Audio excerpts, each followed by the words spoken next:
on YouTube. Now we're live. Now we're live. Now we're live on Okay, YouTube. here we go. Okay, my name is Michael Doyle, I'm Alex Cyr. and we are editors at Marathon Handbook. We're going to provide you with a unique experience this Marathon Monday in Boston. We are live from Boston. We're hanging out in our Airbnb, very close to the Common. We just got back from seeing the runners go off in the buses. They have to take a bus all the way from downtown Boston out to Hopkinton to the start because it's a point-to-point race.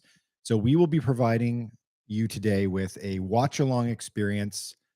The live stream, it depends on where you're located around the world to watch it. Locally here, we're watching it on the local, is it a ABC affiliate? It's the ABC affiliate, WCVB Channel 5. And so if you're in the Boston area, you can stream it live with the local channel. If you're in the US, the race is being broadcast on ESPN2 and also streamed through the ESPN app.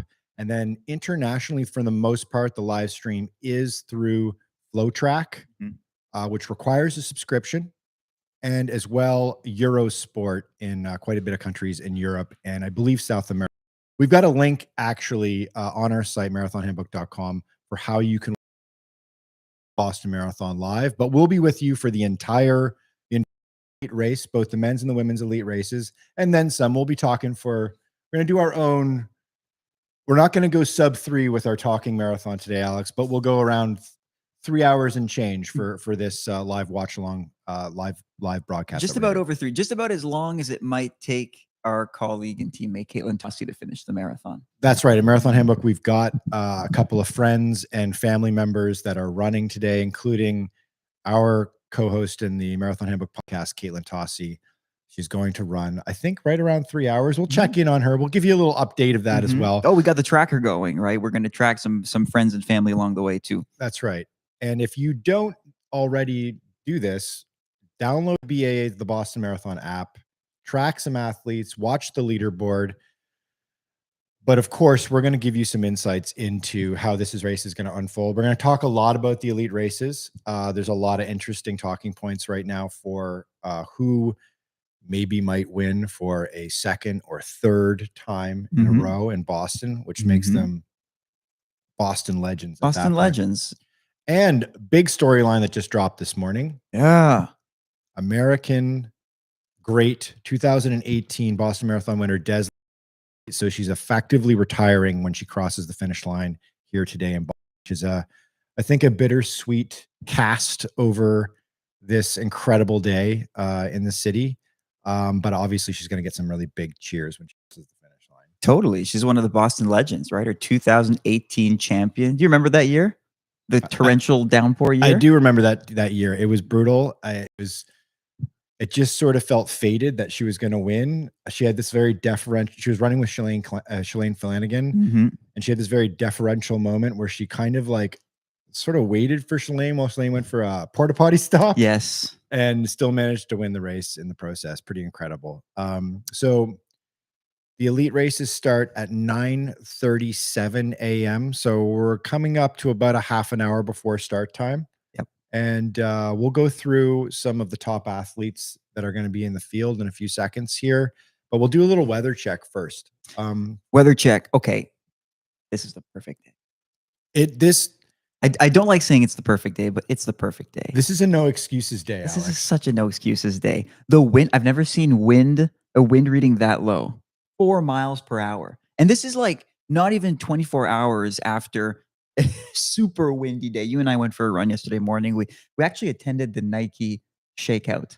That's right. And your hat blew straight off of your head and went down the street. And you had to do like a 200-meter repeat sprint in order to catch your hat. Yes, it was that nice hat here, but the blue version, and I almost lost it. And so today, almost no wind. The temperature is nearly perfect. So racers will start at around a 49-degree Fahrenheit weather, and it'll go up to no more than 54 by noon. So for our Celsius friends, that's like a 9 up to a 12.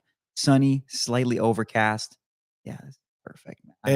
It's amazing. I think we're going to see some really superlative performances today across the entire field. So we can get into it. You want to get into let's talk about the men's race first. Yes, because the men's race begins now in just over 30 minutes. So what's exciting about the men? Well, all right. We have a truly elite marathoner on the start line. The fourth fastest person to ever run a marathon in Sisai Lema. And so if you were watching last year, you remember Sisai Lema. He led from start to finish, totally sweaty on a hot day and absolutely owned it. So he's also the author of a 2:01 marathon time. The only people to ever go faster than Sisai Lema. Kenenisa Bikili, Ed Kipchoge, Kelvin Kiptum. And so it's fair to say he's our favorite, but since last spring, he's had some issues. He dealt with injury in the second part of last year, ran in Valencia in the winter, and he wasn't quite the same Cisse Lema as he was a couple years ago. I mean, listen, he still performed really well in Valencia in the fall. You could see it as maybe like a rust buster, a comeback race for him after battling, I believe it was a hamstring injury for quite a bit of last year after Boston. Yeah. I mean, I think recovery from Boston is really challenging. And I'm sure he would agree that winning the Boston Marathon, the sort of casualty in winning the Boston Marathon was unfortunately his opportunity to run in the Olympic Games in Paris, which he was not able to do.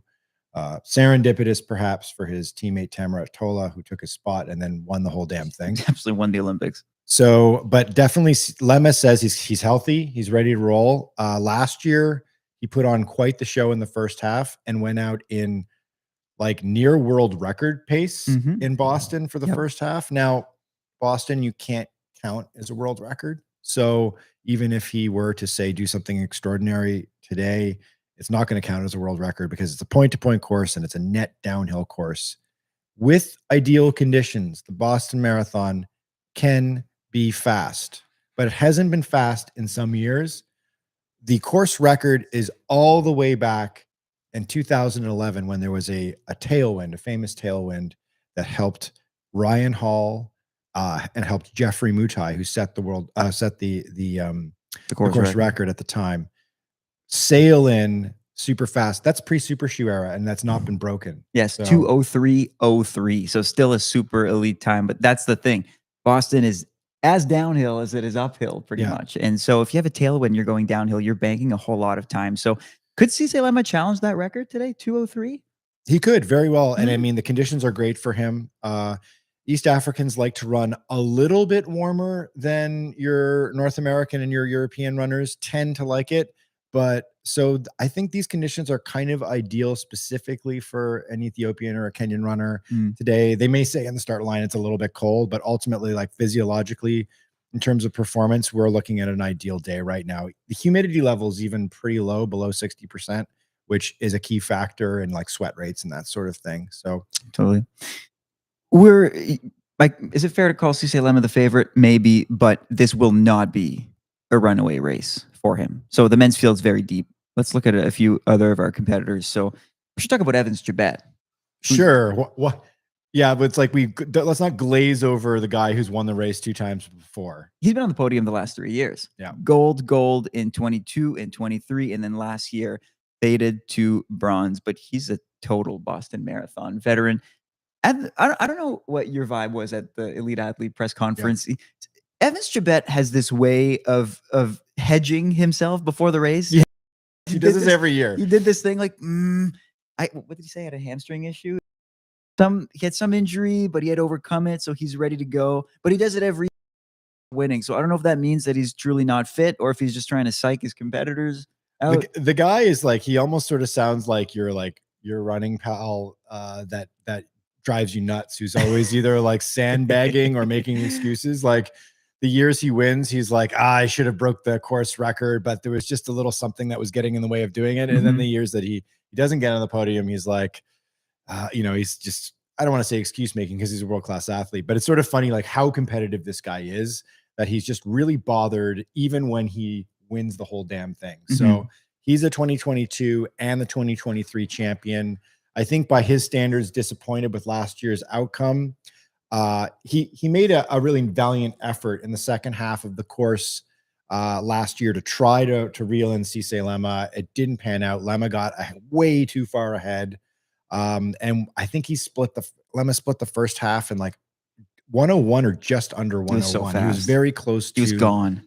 very close to his personal best or below it in the first half, and then kind of bled out in the second half and just hung on for the win, which you can see here in Boston if you're able to get away from the pack. Mm-hmm. So we've got Chibet, we've got Lemma, two total A-listers. Then we have your boy, my guy, your guy, my pre-race pick, my Mhm. favorite, who I think is sort of like riding a high right now. It's John Career of Kenya. He won Chicago last fall. And not only did he win Chicago in his personal best of 2:02:44, this is a fun factoid that I've loved throwing around here, and I hadn't really heard it anywhere else. And I think it really speaks volumes as to his talent level and his ascendance right now as a marathon runner. He is the only man in history besides Kelvin Kiptum to run a sub 1 hour second half split in a marathon. Okay, that sounds like a bag of words, but when you think about that for a second, that's a crazy stat. That is a crazy stat. That's like one step away from going under the 2 hour mark. If you can run the second half of your marathon at a sub 2 hour pace, that is absolutely. And I hot. think even though Chicago is a flat speedsters course where you can do stuff like that, I think this bodes well for him going into Boston because it shows extreme strength and poise in the second half of a marathon, And which he's is hard to pull off. And he's not a total rookie. He finished 4th in Boston last year. So he That's has right. some idea of the course.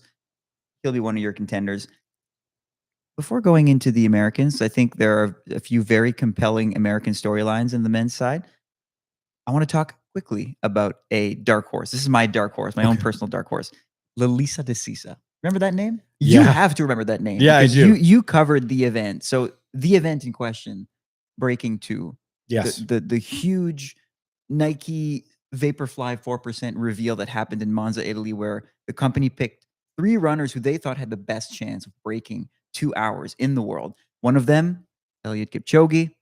Spoiler, he's the one who got the closest and eventually did it in another event. But one of the other runners, Lalisa de Sisa, Ethiopian athlete who won Boston in 2013 and 2015, hasn't completed a marathon since 2020. So it's been a while. It's been a while. But it makes him a dark horse because he's an absolute baller. I mean, knows the course really well. He knows how to win a race. He's obviously done this race a bunch of times. We saw him in the hanging around in the hotel room on Friday during the athlete conference. It's just very relaxed, just chilling out, sitting in one of the big comfy chairs, scrolling his phone. You know, he knows what he's doing here. Whether he's got the goods to hang with, I think the big challenge for someone like DeCisa now in his late 30s, sort of, you know, the back end of his career, I hate to say it, but like, and somebody who hasn't strung together a finish in almost 5 years, it's going to be, is he going to be in that lead pack through 25K? Is he going to be able to get into the Newton Hills with the top runners in the race? And if he is, we could see something interesting. Now you're hawkish on DeCisa because you like his experience. Me, a little less so. I just think that maybe, you know, almost 5 years without finishing a race is a pretty tough stat. A couple other names to keep an eye out for in the men's field here before we flip to the women's field is Cyprian Katut, who's run 2:03 and performed very well in Berlin last fall. Daniel Mateko of Kenya, 2:04:24 from Valencia last December. Victor Kiplingat, 2:05 guy from Hamburg a couple of years ago. There's a very deep field here. We're looking at about 10 or 12 guys that have run under 2:07. And then you get into the Americans. Let's take a minute here to talk about the American men, because I think it's a fascinating storyline that we need to track here for 2 reasons. One, there's a deep field, as always here in Boston. You always get some of the best American runners at their A game wanting to come in and perform here on the grand stage here. And 2, I think 1 or even 2 or even 3 of those runners will find themselves probably in the top 10. And it's not completely wild and out of the question to think that if somebody like Connor Mantz has a breakthrough run today, because he's just been breaking through left and right in the last 12 months. Could we see a 206 or even a 205 from this guy? And could we see a win? It's real, and it's on the table, I would say. I think you can. Outside chance, but outside chance, I think you can. So Conor Mantz has already had a great year. He just threw Ryan Hall off his pedestal That's as right. the American half marathon record holder earlier this year in Houston. So 59:15 on a not ideal day. This was just in January. And I think if anyone is to surprise the field, it's Mance. He's got that dog in him, He as does people say. indeed. He He has does got the indeed. dog in him, and he's got a dog on his shirt. We saw him at the elite press conference. He Yeah. had this like crazy little Nike shirt, and he seemed really relaxed. He was talking about his guitar hobby, he noodles the guitar when he's between workouts and runs. I think he's the guy to do something if there's any American. You spent some time with Clayton Young, so Conor Mance's longtime training partner when they were both athletes at Brigham Young University That's in right. Utah. And Clayton Young is I would call him second fiddle right now. He still has to prove himself against Mance. It's crazy to think about this. I asked you late last night as we were researching for this and prepping over dinner. I was like, when's the last time Clayton Young beat Conor Mantz straight up in a race? You probably have to go back to the early days of their partnership. They're like duos can at times be. I think duos can. These two guys obviously have an incredible each other, train a lot together. They're teammates on Team USA. They're teammates from college, and they're almost like it's like they're brothers, right? Yep. But I would imagine Clayton Young's a competitive guy, and I Yes. would imagine that at some point he's going to say my time is now. And I wonder if today is going to be that day.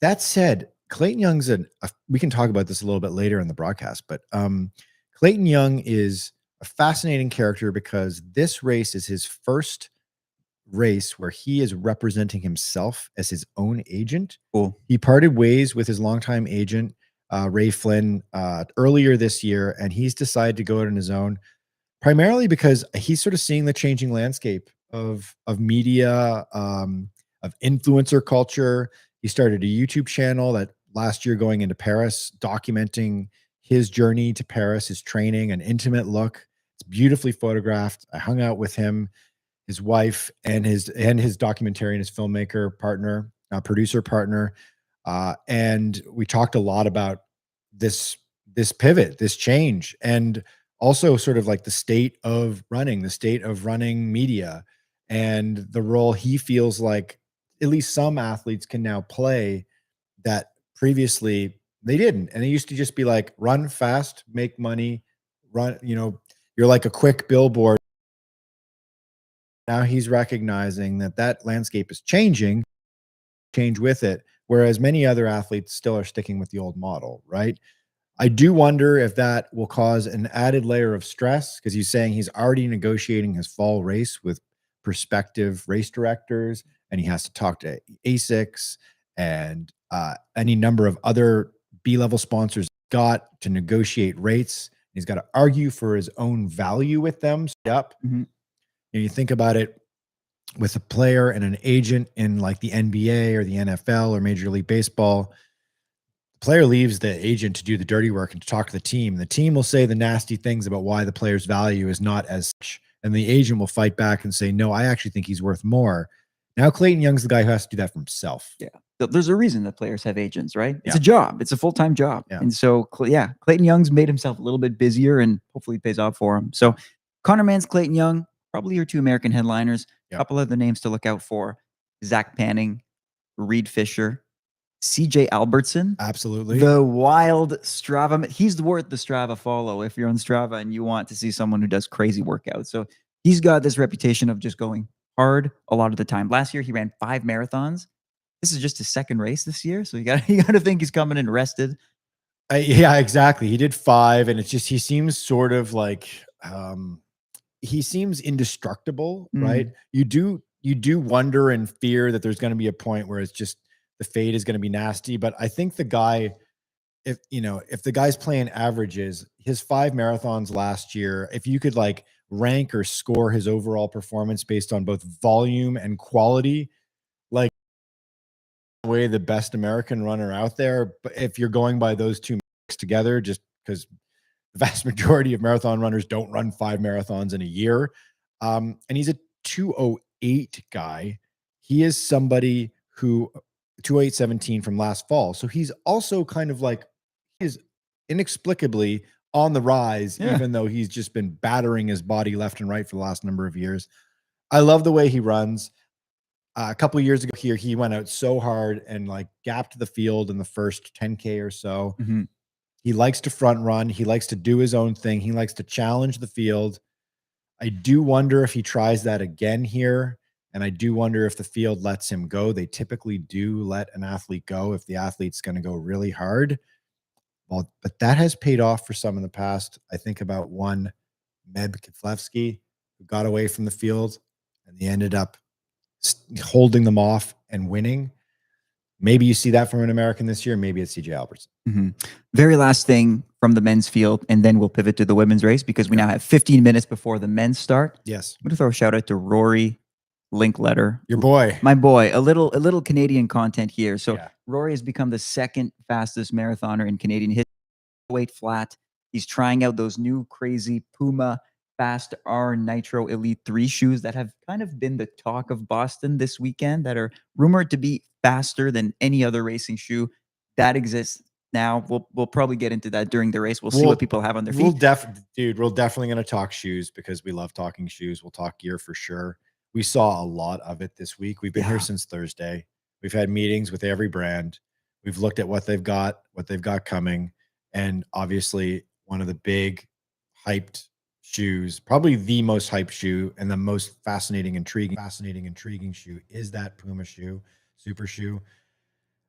Both Linkletter and Dakota Popin are going to be wearing it, as well as I would imagine Edna Kiplagat. We'll get into the women's field in a second here, but you know Roy Linkletter a little bit. We ran into him actually on. You talked to him at the. You talked to him at the press conference on Friday, and then we ran into him and his coach literally sitting on Newbury Street, just thousands of runners passing by left and right, not noticing that one of the best runners in the entire Boston Marathon field is just sitting there on a street corner with his coach, sipping a coffee, and they're going through the race plan for Monday. And what was he let us in on what the race plan was. What was his race plan? Start hard and finish harder? Yeah, he was like, start hard, run the middle part really hard, finish hard.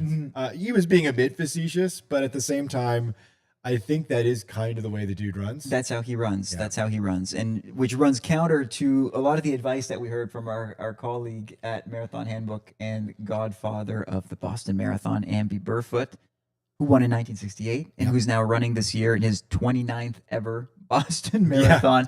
And he basically said the opposite. You need to start a little bit easy. But I think we should flip to the women because soon we're going to be looking at the men's start race. So, women's race. Okay, pivot here. Helen O'Beary is your headliner, right?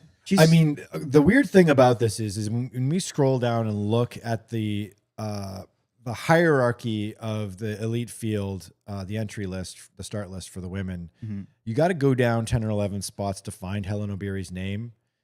Because her time is about 11th fastest in the field. And yet she is, I would say, far and away the favorite. She won here last year. She won here in 2023. She got a bronze in Paris last summer. And then she won New York 2 years in a row as well in 2024 and 2023 and 2022. She didn't win New York last year. So she has got all the experience. She's building on that legacy here today. She would become just one of very few people in history to three-peat the Boston Marathon, the first time in many, many years, and would just go down as an absolute Boston goat if she's able to pull this one off. But then you wonder if you're making predictions about this race, you wonder, should I go with my head or my heart? Your heart will say O'Beary based on everything you just said. Absolutely. But the head, it's different. Yeah, the head starts looking at those times. It's times. Yeah. If I tell you that someone's run 7 whole minutes faster than Helen Obiri over the marathon, you would probably bet on this person, right? You'd probably bet on Amane Beriso of Ethiopia, who's the 5th fastest marathoner ever. She's run at 2:14. That's incredible. That's right. 2:14:58 from Valencia in 2022. And also Beriso has like a little bit of a bone to pick with Obiri because she came second to Obiri back in 2023, I believe, here in Boston. So she knows how to run the course and she knows how to run it well. She's got a silver medal in Boston. Yeah. And then she also, I believe, finished 5th in Paris. Yes. She was in that lead pack for the longest time, then kind of trailed off when the going got tough at about 20 miles. And so I don't wonder if she's thinking to herself, just like, I stay on Obiri's heels, and then I see if I can dole out the pain in the second half a little bit. I'm really curious to see what Amane Beriso's strategy is going to be in this race. Does she try to just take it out hard because she knows that she's on paper at least a 7-minute faster marathoner than a Helen Obiri, and let the rest of the field maybe check Obiri and she goes out alone like Cisse Lema did last year? Or does she hang with the group? We're going to see that in the next, time will tell. In the next half an hour or so, we're going to get our answer. Yeah. For some reason, last year and the year before, the women's race went out quite slowly and played in the hands of Obiri. But I think you said it. If these faster athletes take control of the race, it might be theirs to lose. So 2:14 is incredible. Beriso is fit. We know this. She finished 3rd in Tokyo. But also, Tokyo's not that long ago. That's a pretty quick double, right? 7 weeks between the Tokyo Marathon and the Boston Marathon. And so, if anything, maybe she's a little tired. We'll see. You know who's rested? Yalemzerf Yahuela, 25-year-old from Ethiopia. She's got a 2:16 best and also a victory from London in 2022. No huge waves since then, though. And it's crazy math to think about. She won London 3 years ago. She's 25 years old. She was 22 years old when she won London. 22 years I mean, that's like talking about budding talent.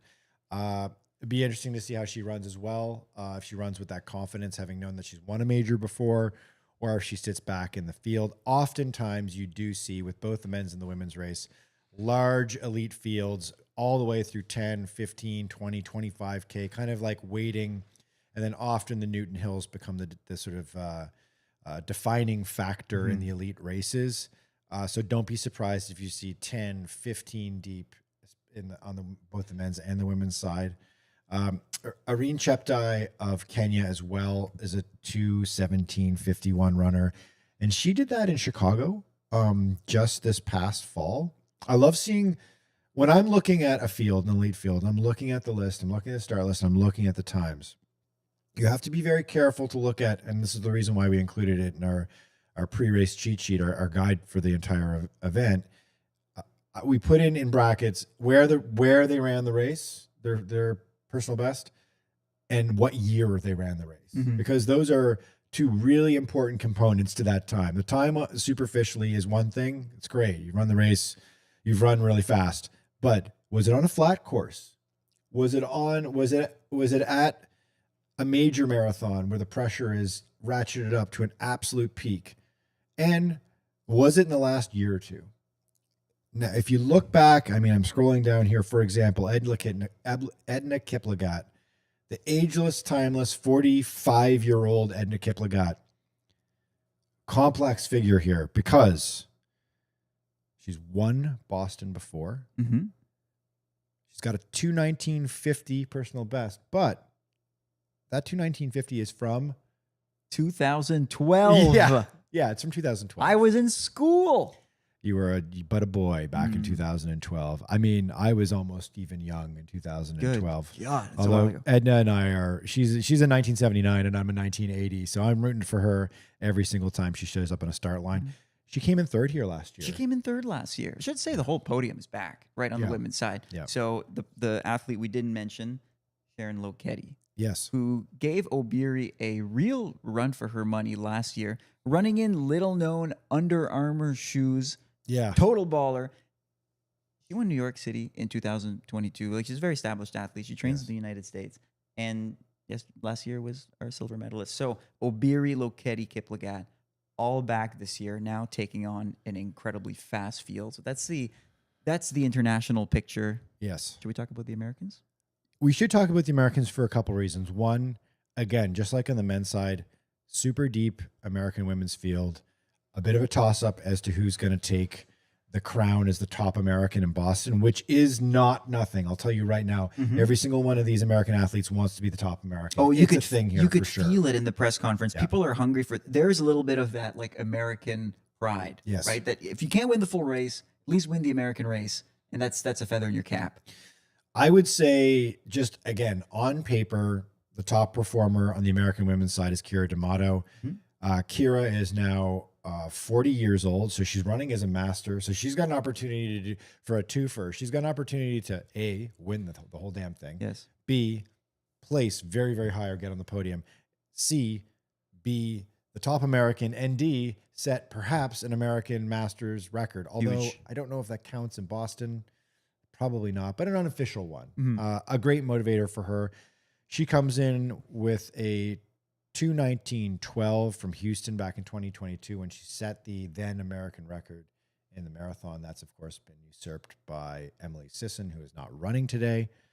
But Kira D'Amato, who you chatted with at length on Friday at the press conference, seemed like she was in pretty good spirits. Sounds like she's pretty fit. Totally. She's training in Utah now with Ed Eyestone as her coach. She's made a big change in the last year.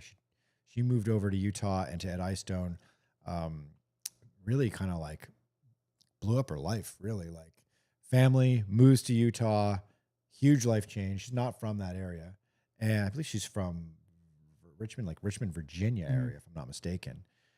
And made this huge life change to see if she could continue to have that top level performance capacity. And it didn't go well for her in Chicago last year in her first race training in Utah. But obviously she's going to want a little bit of a vengeance today. Yeah, and I feel good about D'Amato. I think that she is still the class of the field. In total, I think we're going to see a bit of the greatest hits on the American side for the women. We said some of the greatest athletes from the last decade, truly, on the start line. So that's D'Amato. That's also Sarah Hall, who's got a personal best of 2:20, which is nothing to sneeze at. She ran that during the pandemic in Chandler at the Marathon Project, which to us was awesome because we had been waiting to cover races for months. It's like this little startup race to allow people to run, I suppose, the Olympic standard back then when all the races were. She was on a tear at that point. 2020, she ran the Marathon Project and came very close to getting under 2:20. At the time, that would have been an American record, and the first time I believe an American woman had got under 2:20. Dina Castor, I think, was right at that edge when she set the previous American record. So Sarah Hall was at her peak of her power. She ran extraordinarily well in London the following spring. And she shows up and always shows out well at these championship style races because, of course, Boston does not have pacers. It is what they call a championship style race, which means that the elite, the runners in the race, are setting the pace for themselves, which can cause some sort of gamesmanship. It's definitely a chess match quality to this. And Sarah Hall is a gamer for that. I chatted with her quite a bit on Friday at the press conference, and she said, you know, the whole age thing, right? She's a Masters runner as well. She's over 40, and she said she's been training better than ever. She said being a 40 plus athlete actually is for her kind of a blessing because it's forced her to do the things that I think you skip over when you're a younger athlete because you can, like all the strength and the balance stuff and like just getting rid of any issues with the kinetic chain. And she said she just loves to train. And so for her, like the motivation is still extremely high. And she knows that if she's in that lead group in the second half of that race, she's got a shot. So she's somebody interesting to watch out for. So a whole lot of experience inside of D'Amato, Sarah Hall, Des Linden, who we've mentioned already. And they will take on a new guard in Emma Bates, and especially, I think, your biggest bet. Michael has bought a whole lot of Dakota Popane, previously Lindworm stock. So, why? Because she's somebody who's really experienced. She's been around the marathon a long time. This is her fourth time running Boston, but the first three times, I don't think she was on anybody's radar. She was sort of like a middling American elite runner at the time. And she has subsequently gone on to like just take it to a new level. Mm-hmm. She qualified for the Olympics last year. I was there in Orlando for the Olympic trials. She had a really huge breakout race there in Orlando. And since then, she's kind of like put it all together. Like I think the training has shifted, her approach has shifted.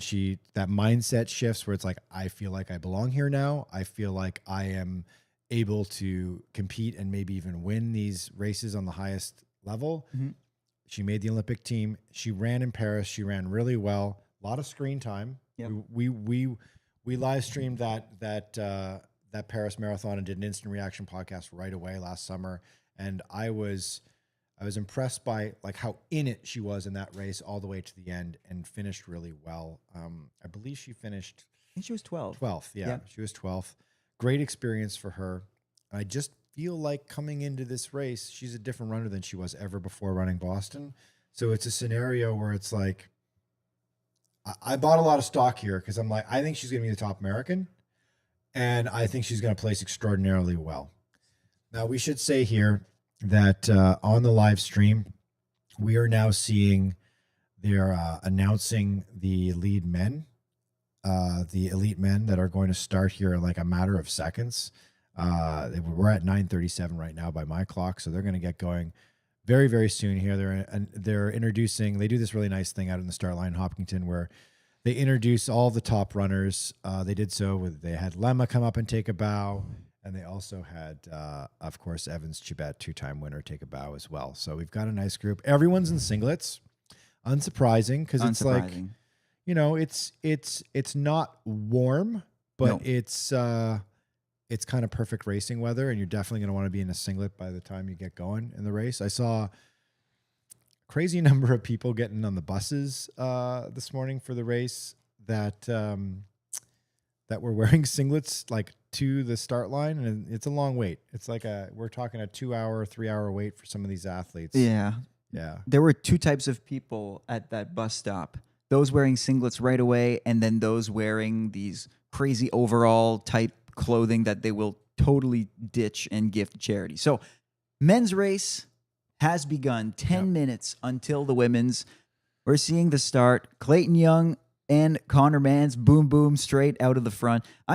This is the issue that I take with all this advice of go slowly at the start. How can you possibly run slowly in the first few kilometers of the Boston Marathon when you have a downhill, all that adrenaline? It must be so difficult to control yourself. And the first 2 or 3 kilometers of the race are the steepest downhill in the entire course, and they are very steep. The first K is very steep. And so you kind of set the tone, but you got to be super careful, right? Because if you run those first couple of K way outside of your comfort zone, so if we're going to nerd out here a little bit and talk a little bit about like about kind of different physiological zones. So if you're running into your lactate threshold, so how much you can run as hard as you can in 1 hour, if you're in lactate threshold going down that hill, even if it's just for a kilometer or two, it's the pounding on your quads and the taxation that you're putting on your body and your energy stores, you're going to pay the price later on. Unless you're mega fit, you want to stay sub lactate for, you know, the bulk of the race, really. And so right now we can report to you that Mr. Connor Mance, who is wearing a nice white, blue, and orange Nike singlet and black shorts. He's doing the Connor Mance thing. Connor Mance is doing his Connor Mance thing. He's doing the Connor Mance thing. He is out in front leading the Boston Marathon. There's a group of like 6 guys chasing him in a stream. And then there's this like big, huge swath of elite athletes following behind. Probably we're looking at like 30, 40 athletes still because we're the first kilometer of the race, right? So I did note your guy, Roy Linkletter is also among the first athletes in the first K here. Yeah, he's running next to his fellow Puma athlete, Patrick Tiernan, who we also interviewed. And we should say, we've spoken with Rory Linkletter, Patrick Tiernan, and Dakota Popane about these new Puma shoes, and they all said the same thing. I mean, listen, they're Puma athletes. If they didn't like the shoe, they wouldn't say it, but they were all in awe with how great the shoe felt. So you look at Tiernan and Linkletter's stride near the front. it looks like they're zooming just behind Connor Mance and Clayton Young.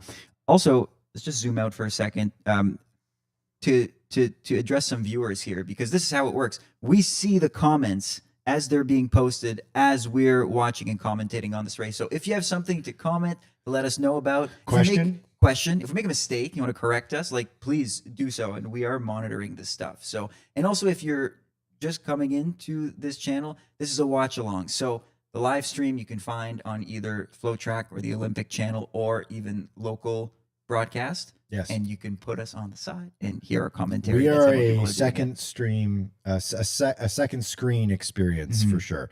We do not have the rights to the live stream, so we are not going to be showing it, and we're not going to upset our friends at the Boston Athletic Association and break the rules. We definitely would not do that. So we would recommend that you find the stream. You can find it, yeah, as you said, FlowTrack, most places internationally. Try Eurosport if you're in that part of the world, and of course ESPN2 on the network, and then ESPN's app if you are an ESPN subscriber in the United States. And I think in Canada, TSN in Canada is carrying it, if I'm not mistaken. It's always a last minute thing with some of these countries, whether or not they buy in for the broadcast. But we'll be hanging out with you for the entirety of the men's and the women's race. And yes, we will give you a blow-by-blow account of what's going on and what we're seeing. And we'll try to provide a little bit of insight into, like, based on our experience covering marathon running, we'll give you a bit of insight as to, like, what we're seeing and maybe how things might unfold. So yeah, currently we've got ourselves, the wheelchair races obviously started earlier. So the men's and women's wheelchair races are well underway right now. They're like 30 minutes in right now. And the men's race, we'll get you a first kilometer split in a second here, and then a first mile split, because they have now been running for 5 minutes. So we should see, we've got a first case. We'll have a first case split when we get it on screen. And then we'll get a mile split as well. Can you move that over so I can see the whole thing? Yeah. So, I mean, the first kilometers in the first miles in the Boston Marathon are always kind of a bit fascinating, because it kind of reveals, like, the tone that the athletes are looking to set. And it also shows you what the absolute top dogs in the race are bound to do as well. And typically how things tend to pan out in Boston is you'll get a small stream, just as we're seeing in the men's side, a small stream, top runners that are deciding, I am sticking to my goal pace, my plan for this race, and they will set that tone. And then meanwhile, you've got your Cisse Lemmas, your Evans Chibets, your top 5 or 6 athletes time-wise in the field tending to sit back. And I think that's what we're seeing already here. Even last year, we say Cisse Lemma led from the very start. I think he took the couple first kilometers to settle behind a few hotheads who went out super hard and then eventually took the lead. So now that we're about over 2 kilometers into the race, I'm wondering if we're starting to see a picture. I see way at the front these 2 Puma teammates, so Rory Linkletter and Patrick Tiernan, running near the front. I think ahead of them still Connor Mance and Clayton Young. So a very North American, strong North American presence near the front off the start. You got to think that the experienced athletes like Cisse Lemma and especially Evans Chibet know that they can hang out a little bit behind these athletes too. It's a huge field right now, right? They're strung out there about 3 across, and I'd say there's probably about 25, 30 athletes in a big string. There's a little gap at the front with, I'm counting 6 athletes, including Connor Mance and Clayton Young, Patrick Tiernan, Rory Linkletter, and company, in this little mini pod right at the front. But then you've got like 25, 30 guys right behind. So I think I see Cisse Lemma, the defending champion, running comfortably, roughly in like 10th. So he's not trying to make too much of a... Do you have the bib? Check on the right-hand side there. Do you see I'm looking for the bib sheet. Oh, it's underneath our producer, Koske here is going to... I need the bib picture there. I'll take that. And Let's then get a sheet too. We've got a little cheat sheet here. Geez, I wish I could hold it up on screen here. It's like, let's do this. Here we go. Like, let's see if I can get this in focus. Hold on here. Is that working? Yeah. Okay. Yeah. Okay. All right. There we Let's go. see. Well, it's probably back. Oh no, there we go. Yeah. So I mean, they like. I wish the broadcast would show this. Right. This is like super valuable. It's the singlet or the vest that every single athlete in the field is all the elite athletes in the field are wearing, so you can identify who they are, because sometimes when you're watching a stream, right, like it's like blurry or pixelated, or just like you're watching on your phone, so it's super small. So we've got a little identifier here, which is really useful. We're pretty good. We're pretty good at eyeballing each of these athletes based on, obviously, if you can see them clearly, you know who they are. Yeah, you can tell by the stride after a while, but And then by their running style as well. Yeah. But when there's 20 in a pack, sometimes it's nice to have this. So we can tell you that Lemma is wearing a white Adidas singlet, so he's pretty identifiable. John Career is also wearing sort of a white Asics singlet, but it's got like a light, sort of like a light blue or light green, rather, like kind of a coral green accents to it. And then Evans Chibet has decided to go with this sort of more of a red Adidas singlet. We'll see a which lot is of the that same one. as Cyprian Katut and Alphonse Simbu of Tanzania, who's the Tanzanian national record holder in the marathon and a really good international runner. So that'll be the Adidas marker at the Boston Marathon, and then the Nike singlets of at least 3 of the East Africans here, Haymanot Alu, Daniel Matiko, and Victor Kiplingat will be wearing white and orange. So you see this white and orange singlets. That's the NN running team. Yes. Eliud Kipchoge's team. They train with Kipchoge and run with NN running team, which is an international team of some of the top runners in the world. You'll see that white and orange singlet throughout here.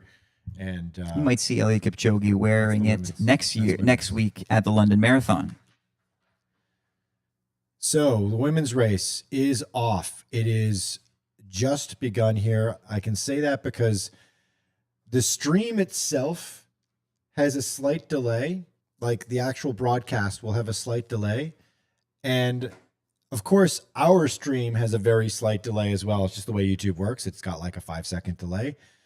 So we have the women's race has started at 9:47 a.m. So we're about a minute into the race here, even though we got a little bit of a delay. But we'll follow the race as it's streamed here so that we're all on the same page. So we see them running now, and Sarah Hall prominently in the front, way on the other side, Emma Bates. And so both wearing Asics, both wearing the Metaspeed Sky Paris, it seems. Bates on the left, Sarah Hall on the right, leading a pack, and same as the men, bombing it down the first hill. And you'll notice that Helen Obiri is going to be wearing a white and kind of a teal green to black ombre fade singlet with that. She's got that trademark slashing style of running, and she is towards the front as well, obviously wanting to position herself well from the onset. She stays out of trouble. You know, in these big, huge elite fields that go out pretty hard on what is effectively like an old country highway, an old country road. It's all bunched up. It's very fast, quite downhill in the first kilometer in particular. You don't want to get clipped. You don't want to get tripped up. You want to find your own lane. And if you're watching the stream with us, you'll note next to the double yellow line in the center, there's a blue line. The blue line official course measurement line. That is exactly 26.2 miles. And if you want your best day, you follow that bloody blue line and you don't let it go, because anything outside of that tangent, you're running longer than a marathon. And I mean, a marathon is long, right? So if you don't pay attention to the tangents, you might find yourself running a couple extra 100 meters. That's right. Over the course of 26.2 miles, you can add up lots of meters very easily. So the women's race, unsurprisingly, a massive lead field. I mean, there's just basically every elite athlete right now is effectively in the lead of the Boston Marathon, more or less. They're all bunched up. There's probably like 40, 45 athletes going out right now. On the men's side here, there's still sort of a steady stream. It still looks like it's like maybe about 20 athletes right out front, kind of three abreast, running together. Same crew we were talking about before. Top American runners are in there. Also, some of the top overall pre-race favorites are still in the game. Nobody's fallen back. I mean, it's only a couple kilometers in. I like how Patrick Tiernan looks even early on. The men are getting close to 5K. So Aussie runner right in the front there, tall figure wearing orange. He's running next to Connor Mann. So they're in lockstep. Tiernan came to the States as an NCAA athlete, won NCAA cross country Is he a championship. Syracuse guy? I'm trying to remember what Tiernan ran. Tiernan's For. in Notre Dame. Not sure now. No, that's going to bother me. Now it's going to bother me. Yeah. But he's been around for now 10 years. He says he's very close to trying to get his citizenship because he's been training in the States, loves it here, and finally trying to make a huge imprint on the marathon. So he said he was feeling really good. Said same thing. He'd been wearing those Puma shoes and he was ready for the best race of his life. That he was betting on breaking through the marathon today. And he obviously has a good spring and a step early on into the race. So and he's a 2:07:45 runner as well. Mhm. So, he's obviously he's got the capacity to run in the elite field, at least for the first half, depending on the pace.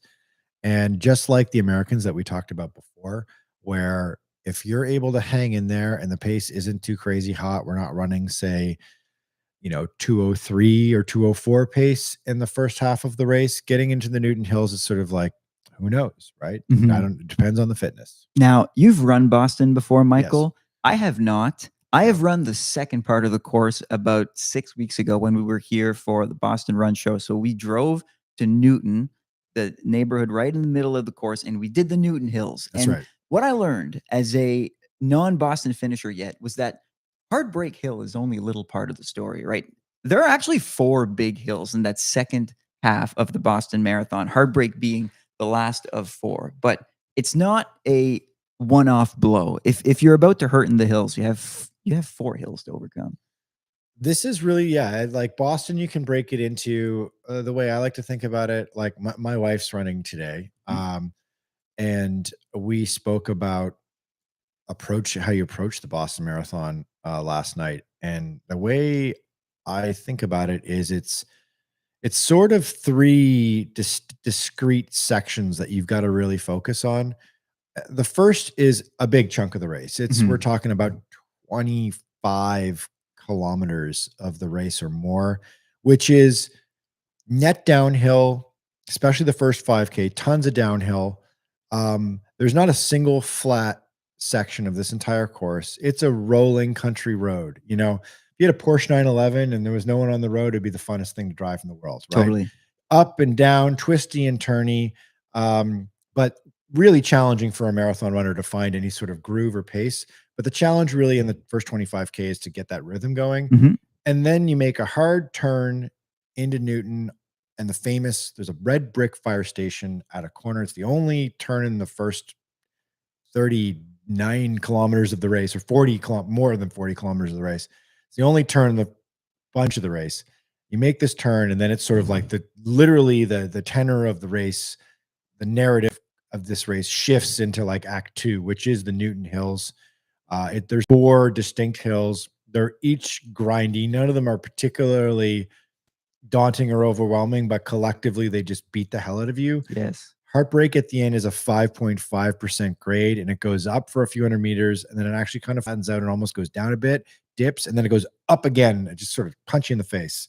And then really the third section of this race, the make or break section, is coming out of those hills. You've got a good long downhill, but it's very quiet. There's a cemetery on one side, and then there's the train tracks on the other side. It's the only section of the course where there are no spectators, which is just this sudden moment where you're like, okay, very, very real. Yes. I'm past 22, that zone, that final 6K, 6 miles, 10K of the race, where it's the prove it time in the marathon.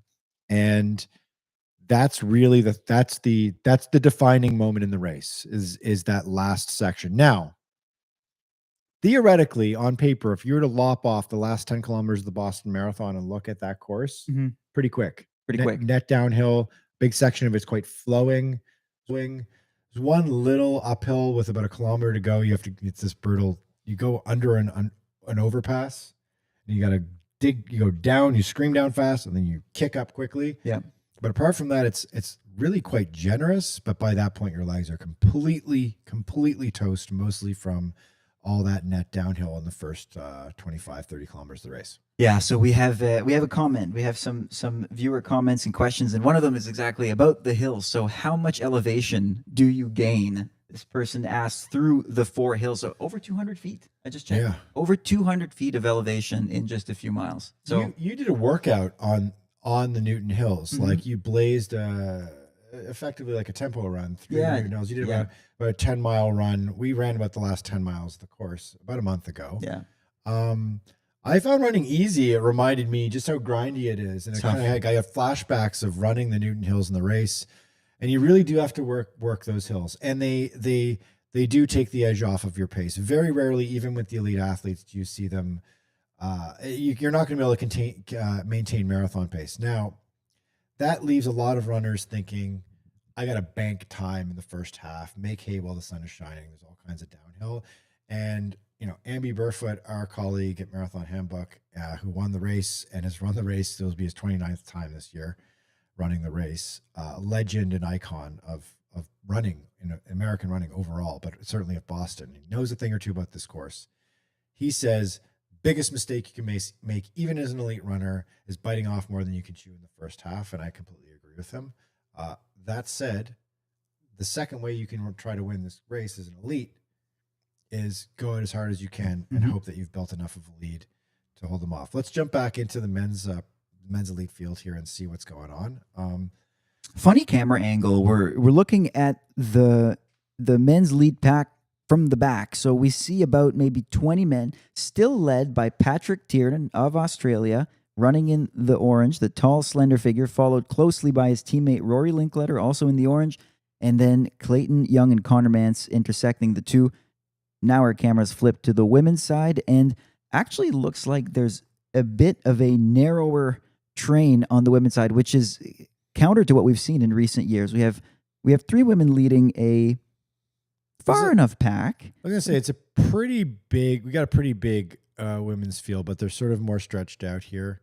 We'll give you a clear update as to exactly who's at the front there. The camera angle was not the greatest for identifying who the front was. They're now showing on the broadcast. They're showing the flyover here. Looks like this year. Okay, so they do a flyover. Sometimes they do helicopters. Sometimes they do fighter jets. They're getting a double fighter jet year this year. Yeah, all right. It looks like I'm gonna reveal my 7-year-old 1980s kid in me here. Where I think those were a pair of F-18 Hornets that flew over. It's usually F-18s, right? Yeah. Yeah, or they'll do the F-22 or the F-35, or the big fancy scary killing machines. But yeah, the flyover, I'll tell you, Alex, I don't know if you've ever been at a race that had a fighter jet flyover before the start. I've seen, yes. It's insane. Yeah. It's a lot louder than people realize it was going to be. Yeah, say what you will about the military, but having an incredibly powerful machine like that rip over top of 30,000 people's heads just after they play the national anthem is an overwhelming and a pretty incredible experience. So the mass start wave 1 is going to go off in about 1 minute. So they start at exactly 10 on the nose. Crazy fun fact here, as we watch the elite women running through entering Ashland here, which is the second community in the race. Fun fact here is this race used to start at noon. Yes. Many years ago. Torture. In the first half of the race's history, it started at 12 noon, not at 10 a.m. And they mercifully moved it back to 10 a.m. several years ago. Can only imagine starting a marathon at noon. Much better for the runners. Could you imagine a race starting at noon? Even on Saturday, 2 days ago, they would have been running in 80 degrees Fahrenheit. So luckily, that's not the case. Couple comments here. So we have a lot of Caitlin Tossie shout outs. I love Excellent. it. Let's go. Someone asked, what's Caitlin aiming for? So I think Caitlin's trying to run. So our colleague, if you don't already tune into this channel, we do a podcast together, the two of us and Caitlin. And she's aiming for something just over the 3-hour mark, I think. So yeah, Caitlin was I think going into the season, she was thinking to herself, the ambitious A goal would have been to go sub 3, which is, a huge milestone and accomplishment. It's that big round number in marathon running when you're serious about marathon running and you got a little bit of talent. That's the big number, right? But you also got to be smart. and you got to listen to what your body and what the training is telling you and where it's pointing you. And for her, it was pointing her more in the range of like 303, 304. Oh, we just heard. So we're right by the Boston Common, right downtown is where we're doing our live watch along feed here.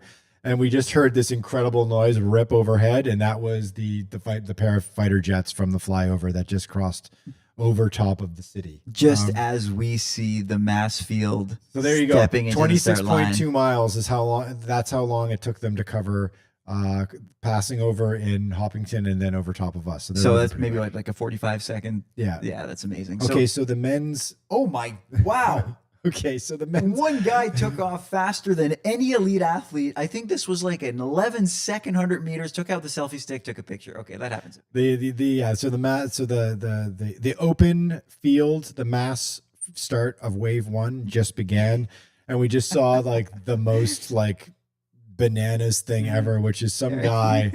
He must have been ripping like a 430 mile pace screaming down the hill, with his phone stuck out in front of his face, filming it. He wanted to, I guess, effectively kind of lead, in a sense, the Boston Marathon for a few seconds. Cisse Lemma did not explode from the start line nearly that quickly. I didn't see Cisse Lemma with a phone in his hand either, filming it. So how's anyone going to know he even ran? Yeah, exactly.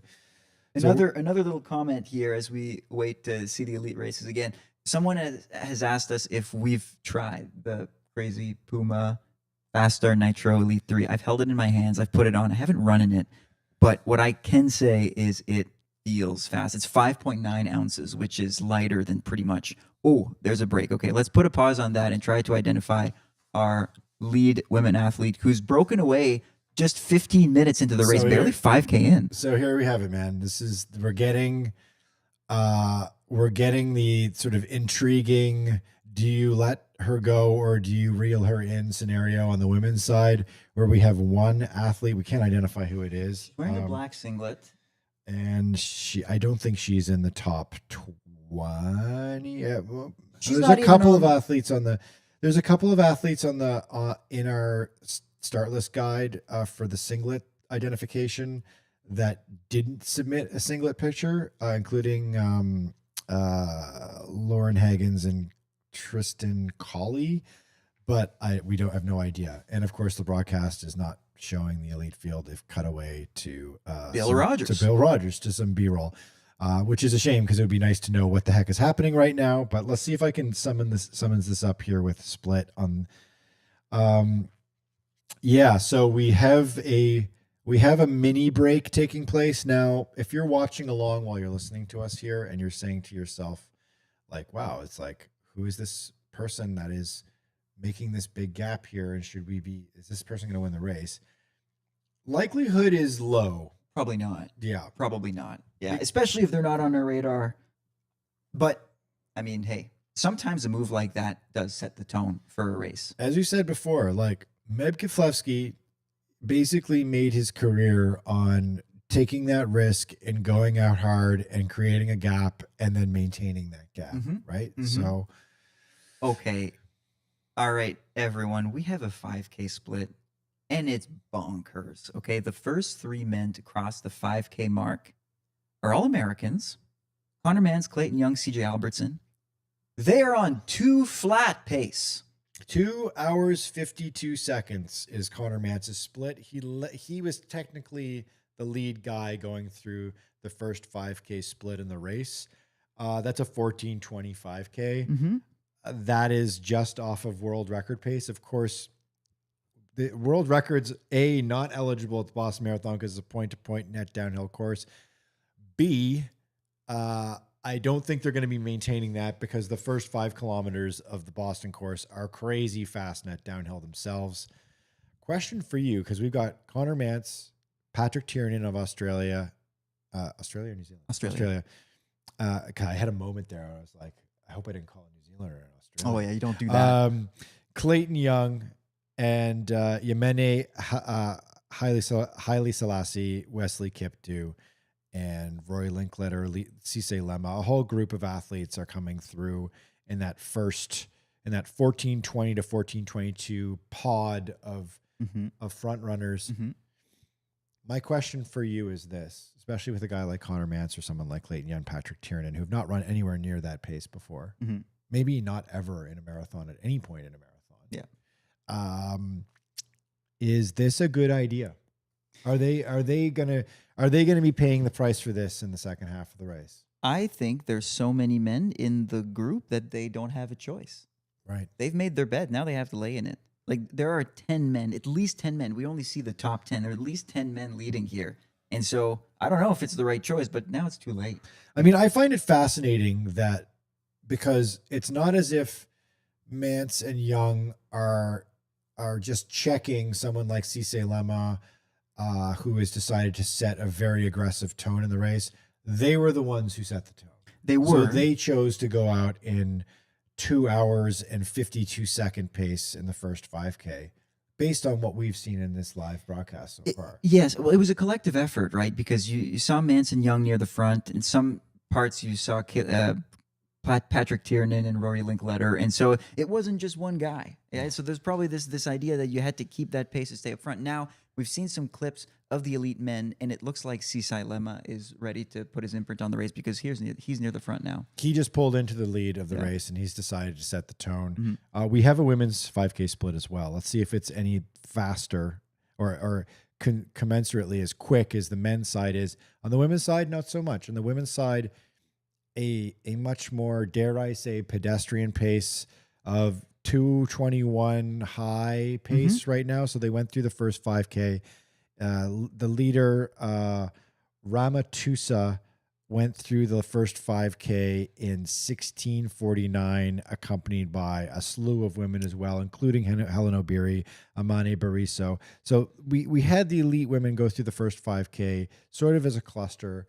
However, the last we saw of the women's broadcast, which feels like an eternity now since the broadcast has shown the women. Yeah. The last we saw, there was a breakaway. There was a leader that was out in front. I will say this first 5K for the women is shocking. Okay. Why is it shocking? Have most of the faster athletes in the field not learned anything from last year? If you go out in 2:21 pace, especially in the fastest part of the course, Helen Obiri will win. Someone is going to beat you, and that is going to be Helen Obiri because she ran. What did she run that last? She ran the last mile last year in Boston in some disgusting, filthy pace. Like, clearly well under 5 minutes a mile. Yes. Like just dropping. I want to say it was like 4:40 or 4:30. Yeah, well, like a crazy pace. She's an Olympic 5,000 meter medalist. She's got the speed that almost no one else in this field has. And so if Uella want this race to be their own, they should have gone out way harder. This is where you bank time in the first 10K, but they're running a 2:21 pace, no faster than last year. I'm predicting it now. Obiri's going to win. This is Obiri's three-peat. I love it. He's calling it early. I feel like it's election night in here at the Boston Marathon, and there you heard it. Our Nate Silver of marathoning has crunched the numbers, and he's saying that he is going to predict that Helen Obiri is going to win the 2025 Boston Marathon. Make your bets. Well, you know what it is about her is that yes, on paper she's only the 11th fastest person in the field today with a 2:21:38 from 2023. But as you said, she had a highly distinguished track career before then where she had an incredible amount of track speed. So she is somebody that, like, you almost think to yourself, and this is maybe a bit of a hot take, that like you want this woman to win Boston so she can be freed of this race, so she could go and run Chicago or London and just throw down a 2:15 or something like that, because that's sort of the caliber of runner she is, right? It's because she's chosen New York and Boston year after year, and then obviously the Olympics as well, that she is kind of stuck with this personal best that's not quite really what she is as a marathon runner. But I guess she's got the hardware to assuage her sadness when she looks at her personal best. Well, the other side of it is that if she three-peats in Boston, she would join a super elite crew of women, including I think only three or four who've three-peated. And if I'm Helen Obiri, I also do Boston this year to try to complete the three-peat. True. The men. Let's move to the men because we now have a 10K split. Actually, from a couple minutes ago, They've slowed down a little. It's a little bit more modest. It makes a bunch more sense. Cisse Lema leading the pack in 2:01:47 pace, and he's followed by a little over 10 men. So Connor Mans, Patrick Tiernan, John Career, Clayton Young, Evans Chibet, Daniel Mateko, Haymanot Alou, and others. I think we have Rory Linkletter at the back of this pack. I mean, all the names are there. Yes. So yeah, no surprise. Update for you if you're either not able to watch the broadcast or are watching along as a second screen with us with the broadcast. In the men's side, all of the big players are still in this race. So we're going to see, I think, a rather pensive race, at least in the first half here. So we're 10K into the men's side. We're, 10 minutes staggered back on the women's side. They started at 9:47. The men started at 9:37. We can say that we've got a 5K split that overall they're going out at about let's say 2:22 flat pace right now. 2:21:54 was the official estimated finishing time of the top runners that went through. Large cluster of women. We can report that Emma Bates right now is technically the top American woman through 5, although she's right there with Sarah Hall and Jess McLean, who we've not spoken about yet, but we'll get to in a second here. She's an interesting figure. So we have some of the top American women right where they need to be. They're in that large group effectively because they're 2:22 low pace as well. So Jess McLean, interesting year for her. Last year, she just missed out on making the Olympic team, and then in the final hour, got the call to join the American team in Paris to potentially run the marathon. Flies to Paris, and then realizes that she's not racing. So what happened there was another one of the American athletes, Fiona O'Keefe, was deciding in the last minute whether or not she was going to run the Olympics. She chose to start, dropped out shortly after she had an injury. So McLean flew to the Olympics, did not race, flew back home. And so since then, I think she's been hungry. Oh, absolutely. Our colleague, Amy Burfoot, did a feature with her, interviewed her in the aftermath of the Olympics last year about her experience with that. I mean, obviously she had a big breakout race in Orlando at the U.S. Olympic trials. She ran a fantastic race. She was like running down the field. She was one of these people that sort of like Leonard Career ran on the men's side in the Olympic trials. Like she was probably running the strongest second half out of anyone in the women's field. And if you would have given her, say, 2 more kilometers, she might have put herself on the podium. Totally. And she just missed out. She was 4th place, so she became the alternate. Really complicated scenario for her. I'll give her full credit that she showed an incredible amount of professionalism throughout it all. I think everyone in that situation was put in an impossible scenario. And I actually talked to Clayton Young about this because obviously we mentioned earlier in the broadcast in the show here that that Clayton Young now represents himself as his own agent. And I asked him about something like the no blow up clause. Now, this is a thing that not a lot of people know about if you're not super in the weeds with elite running, but there are tiers to how you make money as an elite athlete at these marathon majors. One is an appearance fee. You're just getting paid to show up and start the race. So you have to actually be on the start line and start the race to get the sort of financial kicker A. Second one is you've got to make a certain distance in the race and you get a payday for that. Usually it's half or 30K you've got to get to. And then the third are performance bonuses. If you place, if you podium, if you win the whole thing, those are more obvious and you know exactly how much those athletes are making because that is on paper. But the appearance fee, the start fee, what they call the no blow up fee of getting to half or getting to 30K, those are not public knowledge. And those are actually the make or break numbers for an elite athlete. And Clayton Young was telling me that he was very aggressively negotiating in a no blow up clause where basically it was like, I get paid an appearance fee for starting the race, and you're not going to penalize me financially if I don't get past, say, 5 or 10 kilometers because of an injury or whatever. In the case of Fiona O'Keefe, who started the Paris Olympic Marathon, was clearly injured like hobbled through a kilometer or two and then dropped out of the race, and set the like a leading nerdy, like the Let's Run message boards were afire with rage afterwards and lots of conversation about it. Clayton Young and I are talking about it, and he's sort of like, that's the sort of thing that I, as a professional athlete, am nervous about, and I want to sort of like write into my contracts against putting myself in this very strange position where I have to potentially hurt myself, hurt my teammates, just to get a payday. Mm-hmm. And that was definitely what was going on with O'Keefe. She was going to get a certain amount of money from Puma for starting the race, and needed to do it in order to make money. Yep. Yeah. So, and you do it to make a living. And so when you think about it that way, it's understandable. So commendable by Clayton Young to think about these things as we see him just striding right behind Patrick Tiernan and Cisse Lemma still leading. I got to say, I'm a little bit surprised at Lemma's strategy to lead. We know him as a leading runner, but also if you're not going to lead by yourself at the front, and if you're willing to stay with the pack, why take the brunt of the lead? Yeah, it's a really weird decision that Lemma's making right now. So if you're able to see the broadcast, you can see it, although they're not showing it right now. They're giving us a course tour right now, which I guess is useful. But moments ago, they showed the men's lead pack, and Cisse Lemma, last year's winner, is setting the pace. He is in the front. There are no pacemakers in Boston. It is what they call a championship style race, which means there are no pacers.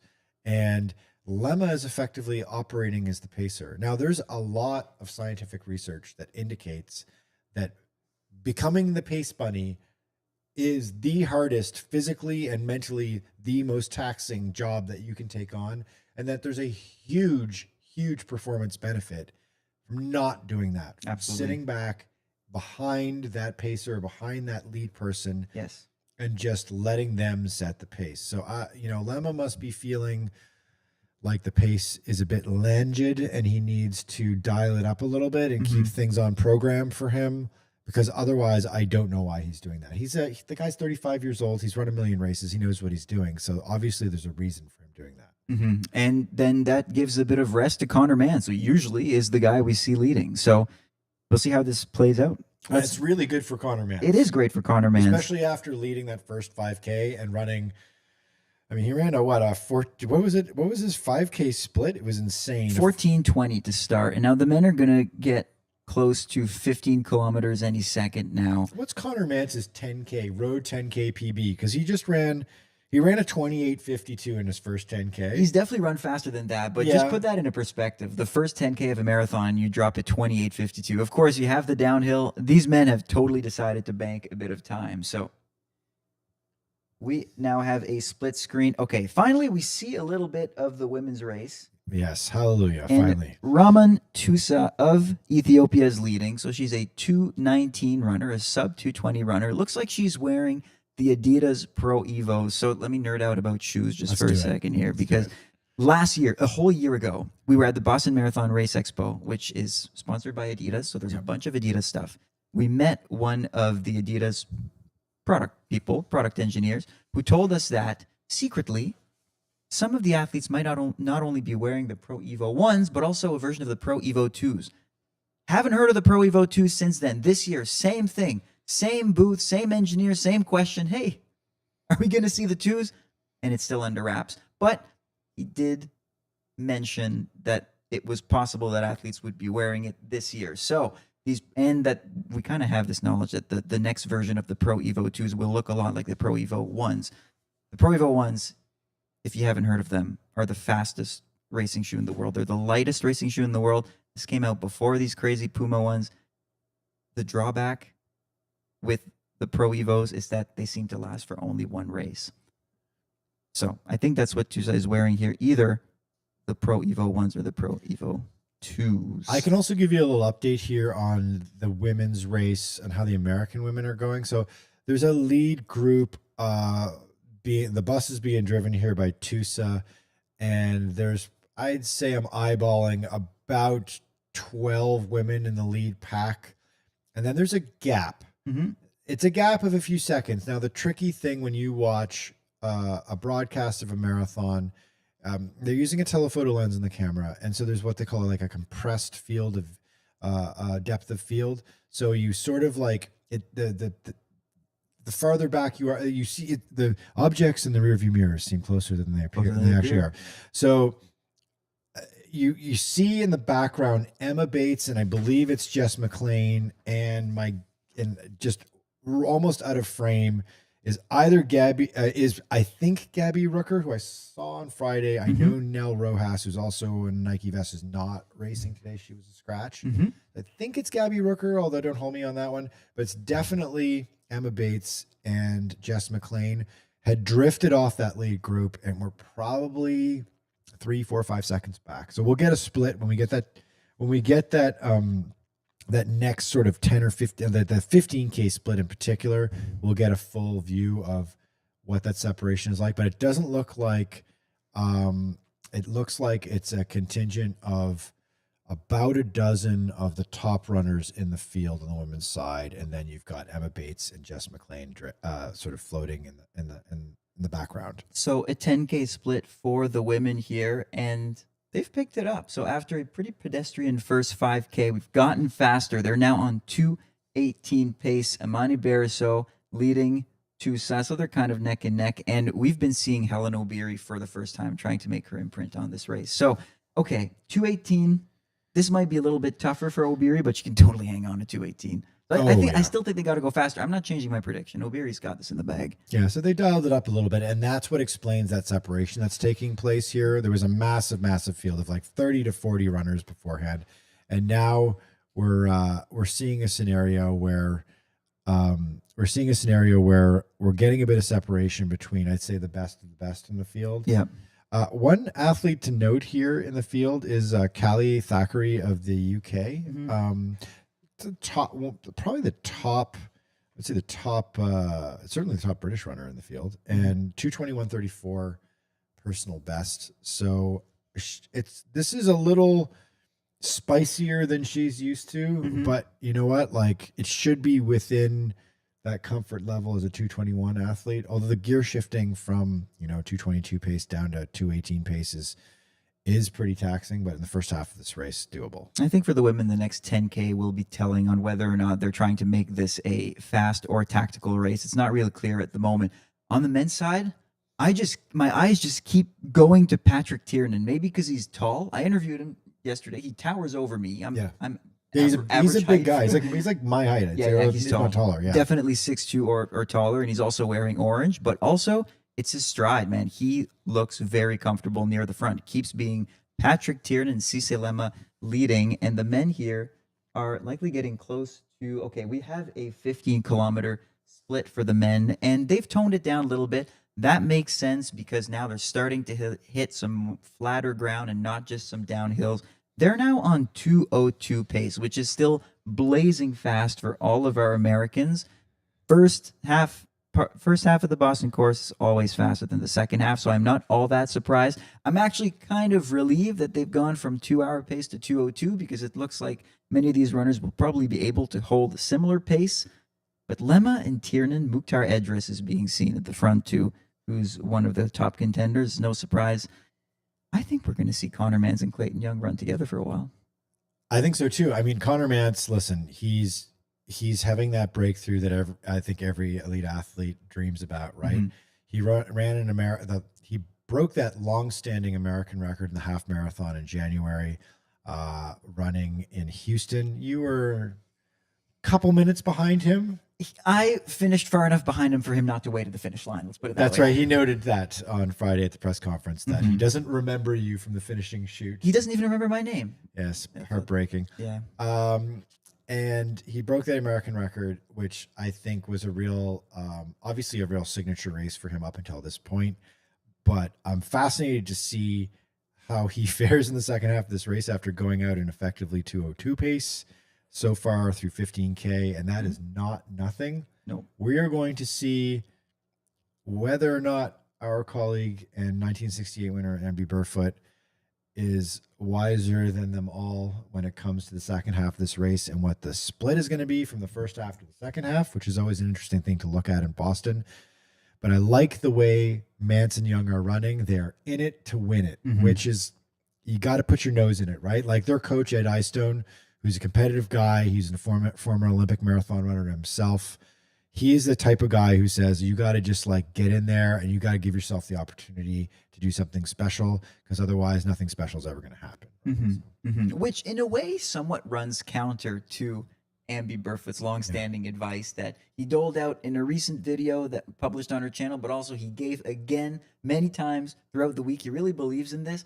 Who am I to challenge him? He's run it 28 times, but there was a comment earlier from I think Nathaniel asking me, when can we expect to follow your splits in the Boston Marathon? Probably in the next couple of years. I don't know, but this is dangerous. It's dangerous to come for Boston Marathon weekend, particularly when you're not running the race, because there is so much positive energy and there's so much. Yeah. It like even just this morning, I said to you guys before we jumped onto the live stream here, is we went out to the, provide a little bit of color here of the experience of Boston weekend.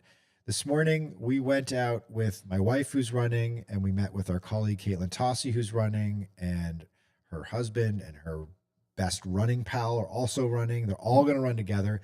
We met them at the buses at the Boston Common, because we're staying on the Boston Common, right at the Common. So we walked out. Our video producer, Koski, brought his camera. I brought my camera. You brought your phone to chat with some strangers out there. And there's 30,000 people trying to get on the buses. There's hundreds of buses taking people to Hopkinton, the 26.2 mile drive, which is a real weird phenomenon. And I said to you guys out there, all that nervous energy, I saw some people I know at random. Yep. Everyone's wearing like crazy throwaway clothes because you got to stay warm. A lot of tie-dye. A lot of tie-dye. A lot of bathrobes, a lot of tie-dye, a lot of those weird like serial killer Dexter suits, you know. And in seeing all of that, I'm like, yeah, I want to run this race. Oh man, you know when you have the little like nervous jitters, like your hands are actually shaking? Yeah. I had that. Yeah. I had that this morning. So it's special. Like if you've never run the Boston Marathon before and you have the capacity to qualify, do so. There's just so many little unique details to the tapestry of this race of this weekend. If you are a fan of running, if you're watching this right now, and obviously you're into running if you're watching us talking about this thing for 3 hours. Yep. And you've never been to Boston before for marathon weekend, come, even if you're not running the race. It's such a cool experience. It's such a cool experience. I think now our stream is showing the top wheelchair athlete. It's Marcel Hug of Switzerland, right, finishing. Yeah, so Marcel Hug is has become the boss. GOAT, he's the wheelchair goat for sure. He's won this race multiple times. Really nice dude. Very humble. Very soft-spoken guy, and just throwing it down. Good for him. So he's crossing the finish line. So he's our first winner today, Marcel Hug, in the wheelchair division. Puts it down in 1:21:34 unofficial. That's very fast. Yeah, that's very fast. The Boston Marathon for the wheelchair division is a wild one, because obviously that first half is very, very quick because of all the downhill, and then you've got to really fight up those 4 Newton hills. Really, really tough for the wheelchair division. Yeah, so I mean, back to this elite race on the men's side here. I think it's going to be really interesting to see how, especially these top American runners that are in this race still, Connor Mance, Clayton Young, are going to do in the second half. And I want to see when we cut back to this broadcast whether or not Cissé Lema is still driving the bus. I'm going to guess he's still driving the bus. After all, he's running at a slower pace than he was last year. If he doesn't cross the half in 61 or under, which is just about what he's on the pace for, well, then he's going at a pace that he can handle. This is the danger of having a couple of runners like a Cissé Lema, like a John Courier in the lead field even at a very, very aggressive pace, like 2:02 pace, because these are athletes that can actually handle that pace, that have run that pace for the entirety of a race before. And so beware of these athletes in the last 10K for sure. Yeah. So when you think of Connor Mance, Clayton Young, you got to call a spade a spade. They're running at a pace that's much faster than they've ever run, and they have the Newton Hills waiting for them. So they're setting themselves up for a world of hurt. Listen, I mean, it's like you're gonna either see a breakthrough or a heartbreak for one of two of Connor Manson, Clayton Young today. Women's race, they're in the town of Framingham right now. So the Boston course is effectively you're running through like you're running an old country road basically in a town. It's the old kind of the old highway into the city, and you're going through all of these neighborhoods that have been part of the course since not the beginning. The race started actually in Ashland, and when it was a 25-mile race, like 100 years ago. But really, in the last 100 years or so, it's been a 26.2-mile course, and it started in Hopkinton.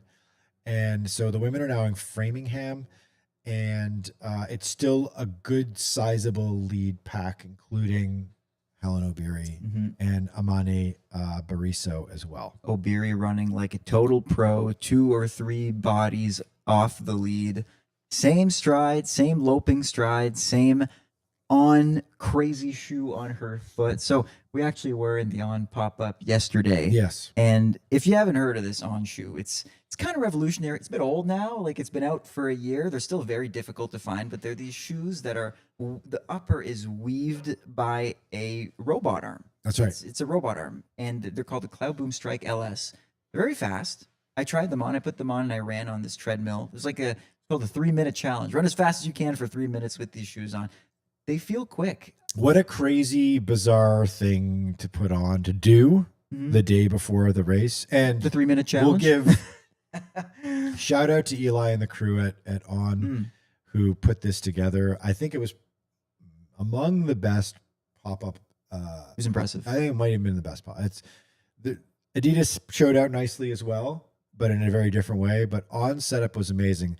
They had the robot arm that can weave this shoe in 3 minutes. So they conceived of this very clever concept of like, what can you run in the 3 minutes it takes to make one pair of their super shoes? And so they had Woodway treadmills, self-perpetuating treadmills, and a leaderboard, and you just had to throw in all that 3 minutes in the super shoe, which is super fun. And he was saying they held this sort of official event where they gave away a ticket to go to the Tokyo World Championships later this year. Yeah. Sick. They did that on, I think, Friday. Yes. But people were still doing the challenge, and there were people that had like the marathon. They'd gone to the expo and picked up their bib. Yep.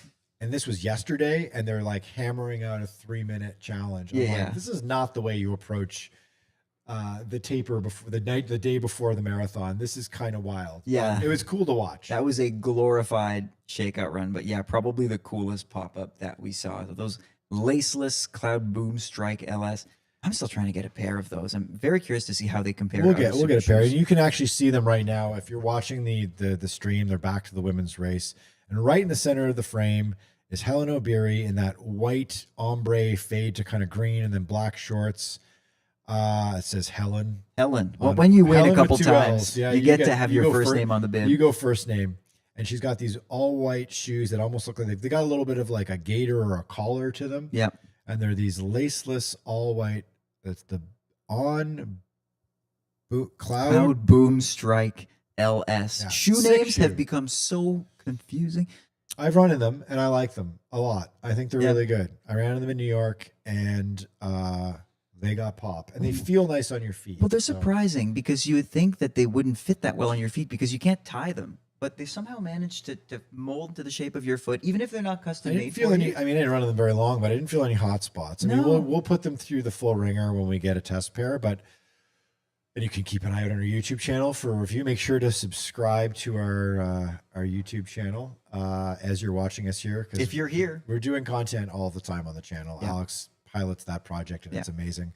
We're gonna have more stuff from Boston as well. We're gonna do like a sights and scenes. We're gonna show like all the pop-ups, gonna give you like a full like Boston Marathon weekend experience video, kind of a vlog coming up soon, as well as we're doing a vlog on Caitlin, our colleague Caitlin's Boston Marathon journey. She's gonna show some of her training and all that, and she's got a pretty particular story because she's from Newton, grew up watching the Boston Marathon on Marathon Monday, and has got an incredible story. So on the women's side here in the elite race, you've got still a good sized group of, I'd say, about a dozen runners, featuring the heavy hitters are there. You've got Bariso. You've got Bariso of Ethiopia, who's the fastest runner on paper in the race.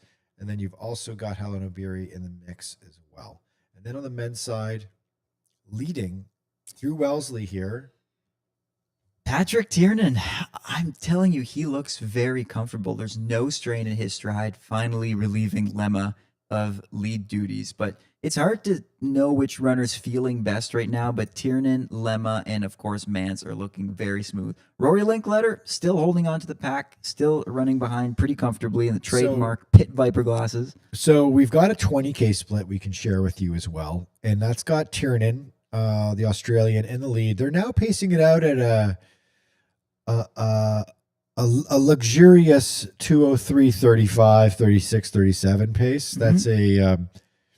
That's a pretty spicy pace still through the first half of the Boston Marathon. I highly doubt we're going to end with. I mean, that would put us in course record territory, which is 2:03 low, and that's a 14-year-old course record at this point, which is crazy to say. I'm just going off memory here. This is the only pre-Super Shoe era major marathon course record still available. That hasn't been broken. Yeah. And I mean, and you also don't really negative split the Boston Marathon, though. Not typically, no. I would not bet on a course record. But I think Mr. Jeffrey Mutai, who holds the course record from 2011, I don't know what he does to celebrate that course record, surviving another year. Maybe he, has a glass of champagne wherever he is hanging out now. I know he's in retirement. But yeah, we've got still a big group of men in the men's field. You still have Connor Mance, the top American. I believe his pal, Mr. Clayton Young, is in there as well. Yes, he is. I see him. He's very like Clayton Young is running on the inside really tight here. They're going through the bottles. They're going through the bottle station here. It's always a little hairy to go through the bottle stop because elite runners, they have a table and they're numbered. Each table is numbered. I think it's 1 through 10 maybe.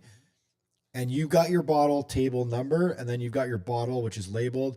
And then one of the great challenges of elite marathon running is getting in and out of that bottle station, that bottle stop without stopping, doing it clean, and snatching your bottle without hitting it, without knocking it off. And this is where having a teammate can be hugely, hugely valuable in marathon running, because if you don't get your bottle, you miss your bottle. The paces they're running at now, fueling has become such an important part of marathon running that if you miss even one bottle early-ish on in the race, like right now, it can spell disaster later on in the race. Totally. So we also saw a new leader for a few seconds getting to the bottle stop in neon green and black singlet, and that belongs to Tibello Ramakangoana of Lesotho, who's got a personal best of 2:06, looking quite smooth near the front. So it's hard to say what type of race this is going to be. I still think we have a lot of contenders on the men's side. I mean, a group of at least 10. It's a totally different race from what we saw last year. I kind of like Connor Mance's chances. Wow. Mance's chances? The man's chance. The man's chance, just because it's a grinder. I think this is going to become a grinder's race. I don't think Cisse Lemma, who's the class of the field, has managed to suck the wind out of anybody's legs. I don't think he's trying to do that either. Just like with Helen Obiri on the women's side, I don't think either of these defending champions have any interest at this moment in pressing the field and forcing the issue. I think they're both content to just sort of at least let it play out, sort of see how the drama unfolds. They like the pace. The pace is sturdy, especially on the men's side. We're looking at a 2:03 mid to 2:03 high predicted finishing time right now, which will slow down because they have yet to get through the Newton Hills, and that will take the edge off of this. So if I were to wager a guess at the winner finishing time, I would go more like 2:05, 2:06. Which is kind of classic. Which is see often. Typical of Boston. Yeah. And then the women's side, we're seeing something similar, which is They've paced through 15K in 2:18:17 is the lead group.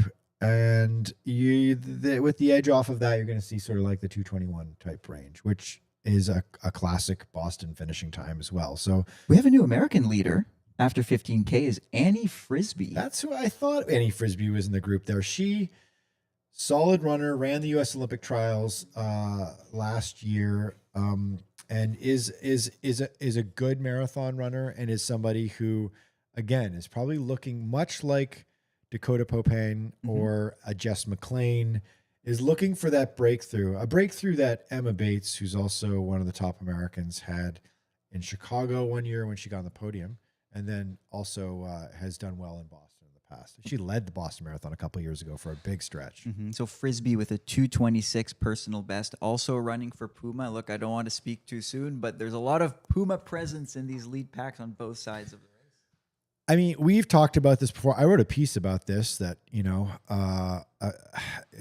fairly critical. I didn't mean to be critical of Puma, because I think Puma is doing pretty much everything right that they can do right now. They're making world-leading shoes. They're continuing to innovate. They're investing money in elite athletes. They're making a whole roster of shoes for everybody. Those who run in Puma shoes like them quite a bit. And the only thing they're kind of missing are those top-tier wins. They need a marathon major win. They need a statement victory, and they need a statement athlete, and they need to start seeing those times as well. Yep. A good start would be to put an American on the podium at Boston and to have somebody run a massive personal best in that new shoe. That would be a statement. Take a 2:26 person and have them run, say, 2:21 or 2:20. That would be a big statement. Totally. So, Michael. Yes. Did you think I could make it through this broadcast without a bathroom break? I didn't think that, because you have the bladder of a small child. So I will vamp and cover for you while you go pee. Do you have like a minute of straight talk that you're ready for? I could do this all day. You've been talking about your off all week. I know you can do this. I can do it. I will be right back. Okay, Alex is going to go for a pee break, and we are actually watching the women's race here. They are 54 minutes in on the broadcast here.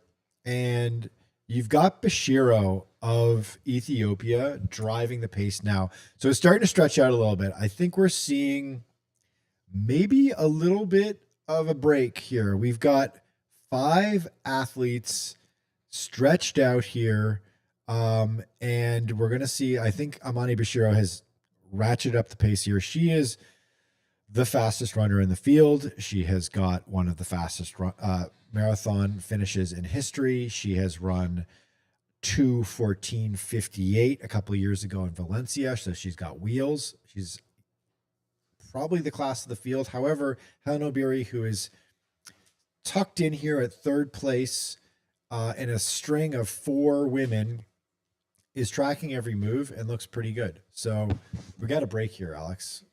Yeah, I just took a break. What are you talking about? No, we got a break in the race. The women's race. There's a break. So there's a break. Okay. So you serious? I left for 40 seconds. That's right. Yeah. Come on. Okay. So you got 4 women out front here in single file with Amani Bashiro leading the charge. Clearly, she has ratcheted up the pace to create this break. And you've got Helen Obiri, who's also sitting in there as well. And Yalemzerf. Yawala. There we go. Who is the 25-year-old who won London a couple of years ago at age 22, who she's got speed for sure. She is the second fastest runner by time. She's a 2:16:52 runner. So she is also in there as well. Okay. Well, I think this is the right call from Bariso. The only thing is I'm wondering, did she leave it too late? They're not even at half. But if I were Bariso, I would have taken it out harder from the gun. But I think this is probably the right instinct, that she's passing 15K and realizing, hey, if Helen Obiri feels fresh next to me in 15 kilometers, it's game over. Yeah, this is one of these things. It's not dissimilar to like when you watch any other endurance race and you've got somebody who's a great finisher and then you've got somebody who's more on the endurance side. Like as a great example, like you think back to Mo Farah for many years. Why did Mo Farah win all those medals in the Olympics and World Championships? It's because he had phenomenal miler speed and also strong endurance. So he was almost unbeatable. And what would end up happening is that you couldn't, you had to try to burn him out in a 10,000 or 5,000 meters by running hard from the start and hope that you've tired him out enough that he's been gapped or that he can't kick as hard as he usually can in the last mile or last lap or two of a track race. This is the long version of that. You don't want to leave Helen Obiri in the last mile because you've seen what she can do in the final mile of race, which she did last year in Boston to win the race, which is she just threw down an incredible speed with a mile to go. If you're Bariso, you don't want to do that. Doing that is extremely dangerous. Totally. You're going to lose the race if you're going to do that. Totally. So, little marathon handbook update. Michael, can I ask you to look Caitlin up because one of our viewers has let us know that she's 3 minutes into the race. So let's put Caitlin up there so we can track her. She's more than 3 minutes into the race. They started at 10:25, so we've got so they started at 10:25. So now they're like 20 minutes in the race. We won't get a split from them until 5K, which will be 20 and change minutes. We will put, we're going to track some runners here. Yeah, we'll track some runners. So now our stream is showing the first wheelchair athlete on the women's side finishing here. We're going to get the name here, but back to the elite field. So men have crossed the halfway mark. The women are close to crossing halfway. I think that seeing something in the realm of 108, 109 is likely reasonable. So, see some replays here. We're going to try to track Caitlin. We'll also try to track Michael's wife. I should really be following what my wife is doing. That's probably a good instinct. Yeah, probably a good move. Caitlin's husband also racing. Caitlin's main training partner. So it was cool because we had this whole little marathon handbook family of people to track and watch. And very true. It was infectious, not only to see a bunch of strangers getting prepared for this race, but also friends, family enjoying. So, all right. We are now, let's take a look here. We're getting into the real meat and potatoes of this race. We've got a half marathon split for the men's side. Men are actually going to close in on 25K in not all that long. So just the half split is a pretty telling split in the Boston Marathon. It's not a 1-to-1. There's no way you can fold this maybe in half and make that you're not going to see an even split typically in Boston unless they've really sandbagged the first half. Yeah. And they have not done that here. They've gone out in 101.52. Mr. Rory Linkletter of Canada, our compatriot, is so far so good. So far, I would say, I don't know if he would say it's the race of his life thus far, but he's so far pacing in 2:03.43 pace. 2:03.43 pace. So this is a 2:08 flat runner. You talked to him on Saturday. So we talked to him on Friday, and then you talked to him on Saturday. And on Saturday,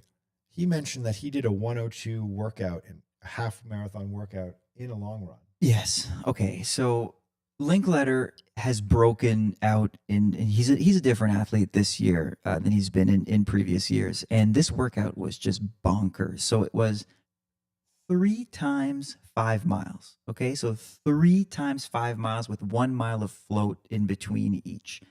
The 5 mile splits, he averaged 2:55 per kilometer. And in total, he ran a half marathon in 62:30 inside of a workout. So you got to think that crossing the halfway mark at 61:52 is very manageable for him. So here we see him. You're talking about how it's nice to have teammates near the front. Linkletter and Tiernan, total teammates. Mance and Young, whole lot of experience together. I wonder if our gentlemen from Kenya are training together. So Cyprian Katut, Raman Tusa, Evans Chebet, Cyprian Katut, and Alphonse Felix Simbu, who runs for Tanzania, but they're all matching in the singlets. So, and same thing with the NN running team. So we're trying to spot a couple of those light orange singlets, not to be confused with the one that Connor Mance is wearing, because actually looks quite similar. They're tucked in there. There's a 2 or 3 NN running team athletes behind Mance in the broadcast if you're watching along with us on the broadcast. But Mance there is in the white that fades to orange singlet and the black shorts. He's leading the race right now yet again. This is second or third time Mance has taken the lead in this race. I mean, these guys have all done a lot of the work. The Americans, the Canadians, the Australians have all, I would say, led the lion's share of this race, which is, highly unusual this deep in the second half of Boston Marathon for sure. You got Clayton Young. He's in there as well. He's got his trademark Wayfarer sunglasses on. Always wears those on race day, especially when it's sunny. And as you said, you've got Roy Linkletter rocking the Pit Vipers, and I love where Roy Linkletter is. He's like tucked in there. He's looks very calm and relaxed. Okay, women's update. Okay, this has narrowed so much. We have, I think it's Ilemzer Fuella leading a group of 5 women. We have Irene Cheptai on her left. We have Helen O'Beary on her right. Sharon Lokedi running behind the pack. So just like last year, on O'Beary's shoulder, they were 1-2 last year, and then Imani Bariso kind of benefiting from a little flying V around her. This is the, I would say, the pre-race top 5 athletes, more or less. Yes. All clustered together. They're not even strung out anymore. They're 4 abreast right now. I like where Lokedi is running. She's sort of in the slipstream in the pocket, sitting behind Yoella. And so Yoella is doing sort of driving the pace right now. She has been kind of forced to the front as the pacemaker. And then you've got Helen O'Beary. Like, you can't let Helen O'Beary be in this position. No. You cannot let her be in the game here. Somebody, if you really want to win this race, which of course they all do, the best move, and Sharon Lokedi knows this, I'm imagining. Yeah. You know that you've got to take this out a little bit harder here. But it's so hard to do that because they're already running so quick. Yeah, and if you're looking at Lokedi and thinking to yourself, she doesn't look all that comfortable. Nah, this is just how she runs. She looks like this at the start, and she looks better at the end. So don't be fooled. Yeah. Yeah, I would say that. Like, if you watch a lot of running, a lot of elite running, you know this, of course, but if you don't tune into this stuff very often, you can't really look at running stride and running form to evaluate whether or not a runner's tired. I think that's a really big mistake in elite running. Each runner obviously has their own stride, and these elite athletes, they have an extraordinary amount of running economy and efficiency with their stride because they've been running that way, obviously, like their entire lives of running, and they've run thousands and thousands of miles at this point. And so they're super economical at that stride. So I would not be fooled by someone like Sharon Lokedi with her stride, and certainly not with Helen O'Beary as well, who always sort of looks like she's working really hard, but that's just her style of running. That's just her stride. So we had a couple comments asking where we can find live result updates, and so we have it up here. If you, I can't quite put the link in the YouTube chat right now, but if you go to results.baa.org, you can find some live results. The men have just crossed 25K. So that's the latest split that we have, 2:04:15. And so, this is actually a perfect reversal of last year's racing scenario. A perfect reversal of last year's scenario, because we had one man leading and then the rest followed, and the women had a big, tight pack at the front. This year, the men have a super tight pack, more than 10 deep.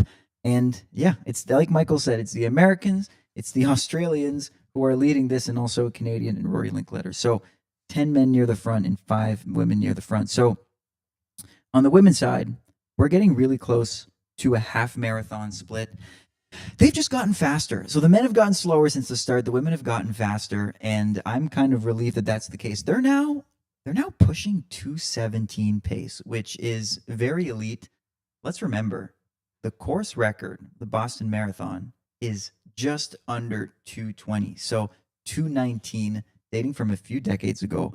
And so having 10 women running under 2:19 pace and 5 striding comfortably at 2:17 signals a record. We rarely see records here, but this would be a day for it. The weather's really nice. There's barely any wind. You'd think that ideal record conditions would actually be a tailwind, because then, you have the wind in your back the whole time. But this is actually just a perfect day to run fast. I have a workout after this, and I am I'm looking forward to it if I can actually get through the Boston Commons without too much traffic around it. It was packed there this morning. But I was just saying, the women just passed 20K. We're about to hit a half marathon split, and the way things are going, They're bound to hit the halfway mark at just over 68 minutes. 2:17, pretty flying. We should say that, speaking of flying, Alex and I are flying as a duo right now. Our video producer, Koske, has gone to the finish line where he is going to capture photos and video from the photo bridge, which we'll hopefully be able to like pipe in some of that towards the end, which would be kind of a nice thing to see. Should be awesome. Yeah. But in the meantime, we're going to be here all the way through to the men's and the women's elite field finishes, and then some for a little bit as well, to give you a little sense of kind of like what's going on here in Boston. We're live, not far from the finishing area, and near the Boston Common here. So I think actually on both sides we're going to be treated to two really special races. I think last year, I would say the women's race, in terms of pure entertainment, obviously very, very high caliber entertainment with both Lokedi and Obiri coming in the final mile and just kind of like just throwing haymakers and turned into like an all out, like just mile sprint race in the end. Super exciting. And on the men's side, it was sort of like a race of attrition where we're watching. It's like, will Cisse Lema hang on? So far, we're not getting that this year. No. I think I need you to put your cards on the table here, Michael. Okay. Because I did. So let me throw a little disclaimer out there. We had a pre-race podcast where I chose a winner. I actually chose Bariso to win the women's race, and then I went back on my choice. Now my money's on Helen Obiri. I think we deserve one change now that the race has started. So I have my we're hedging. We're hedging. So if we were betting right now, it's like live betting of the race. We would be putting a hedge down. We just to protect our pre-race money a little bit. And I have Obiri. So there are pretty much 5 women in contention. Who do you have? My mind says Obiri because, listen, you're this late in the race and you've not burned her out, and she's in it and she looks great. She's not falling off. No. She's not hanging on. She's right in there. Yeah. It looks like this race is playing into her strong suits. My heart is saying I want to see Sharon Lokedi win this thing. Sharon Lokedi. Yeah, because that was a tough loss for her last year. It was. It's tough to say that second place in the Boston Marathon is a loss, but that was a tough one for her. So my head says Obiri. My heart says Obiri too, because she's a great person and a phenomenal runner, and to see the three-peat would be super cool. But I'd like to see Lokedi as well. The men are getting a taste of what it's like to go uphill finally. Yes, yeah. So they're getting into Newton, it seems, because we're getting right around that 25K. They're between 25 and 30 kilometers here. There's the very first of the Newton Hills bites you at that point, and it's a long, draggy hill. Then it goes down, and then it goes back up again. So they're experiencing the yo-yo effect of the course right now, and that first big climb that they've just negotiated is a real like wake-up call. Although I'll say that Americans Connor Mance and Clayton Young, as well as Patrick Tiernan of Australia, are still leading this race. Yeah. And if there was any question of which Americans would rise to the top, I think those have been answered, because Mance and Young now have they have about a minute 30 on CJ Albertson, who's the third American and is nowhere to be seen. So that was kind of as expected. That's what I thought. My money was actually on Mance to be the top American, and then Young to probably be the second, but I wasn't as sure about that. And now it seems to be clear that they're the class of the field. So running in first and in third right now. But again, Patrick Tiernan just looks hungry for that lead.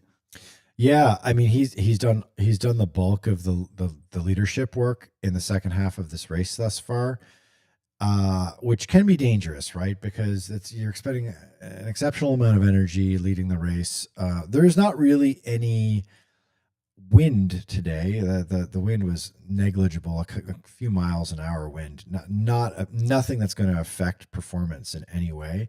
But nevertheless, you don't really want to be leading the race for extended periods of time. It's just like a mental and physical drain to do so. Mm-hmm. The runner I really like, the position I really like right now on the men's side is I like Clayton Young. Mm-hmm. I like that he's just sitting behind his teammate Connor Mantz. He's currently effectively in third place in the race. Mm-hmm. We're in that 25 to 30K grind in the Newton Hills now. And all he needs to do is tell himself, I can hang on to my training partner and my best pal and Connor Mantz. We've done this before together. We've run all these workouts together. We've paced all these races together. We've come, 9th, 10th, first, second in all of these different races in the Olympics and the Olympic trials. Mm-hmm. And so that's a huge confidence boost for him, and a huge, a way for him to really ground himself and keep himself calm in these sort of like tense moments where the pressure and the physical stress of the race is starting to ratchet up. So I like that he is just sitting back, and then Mantz is the one who's going to work.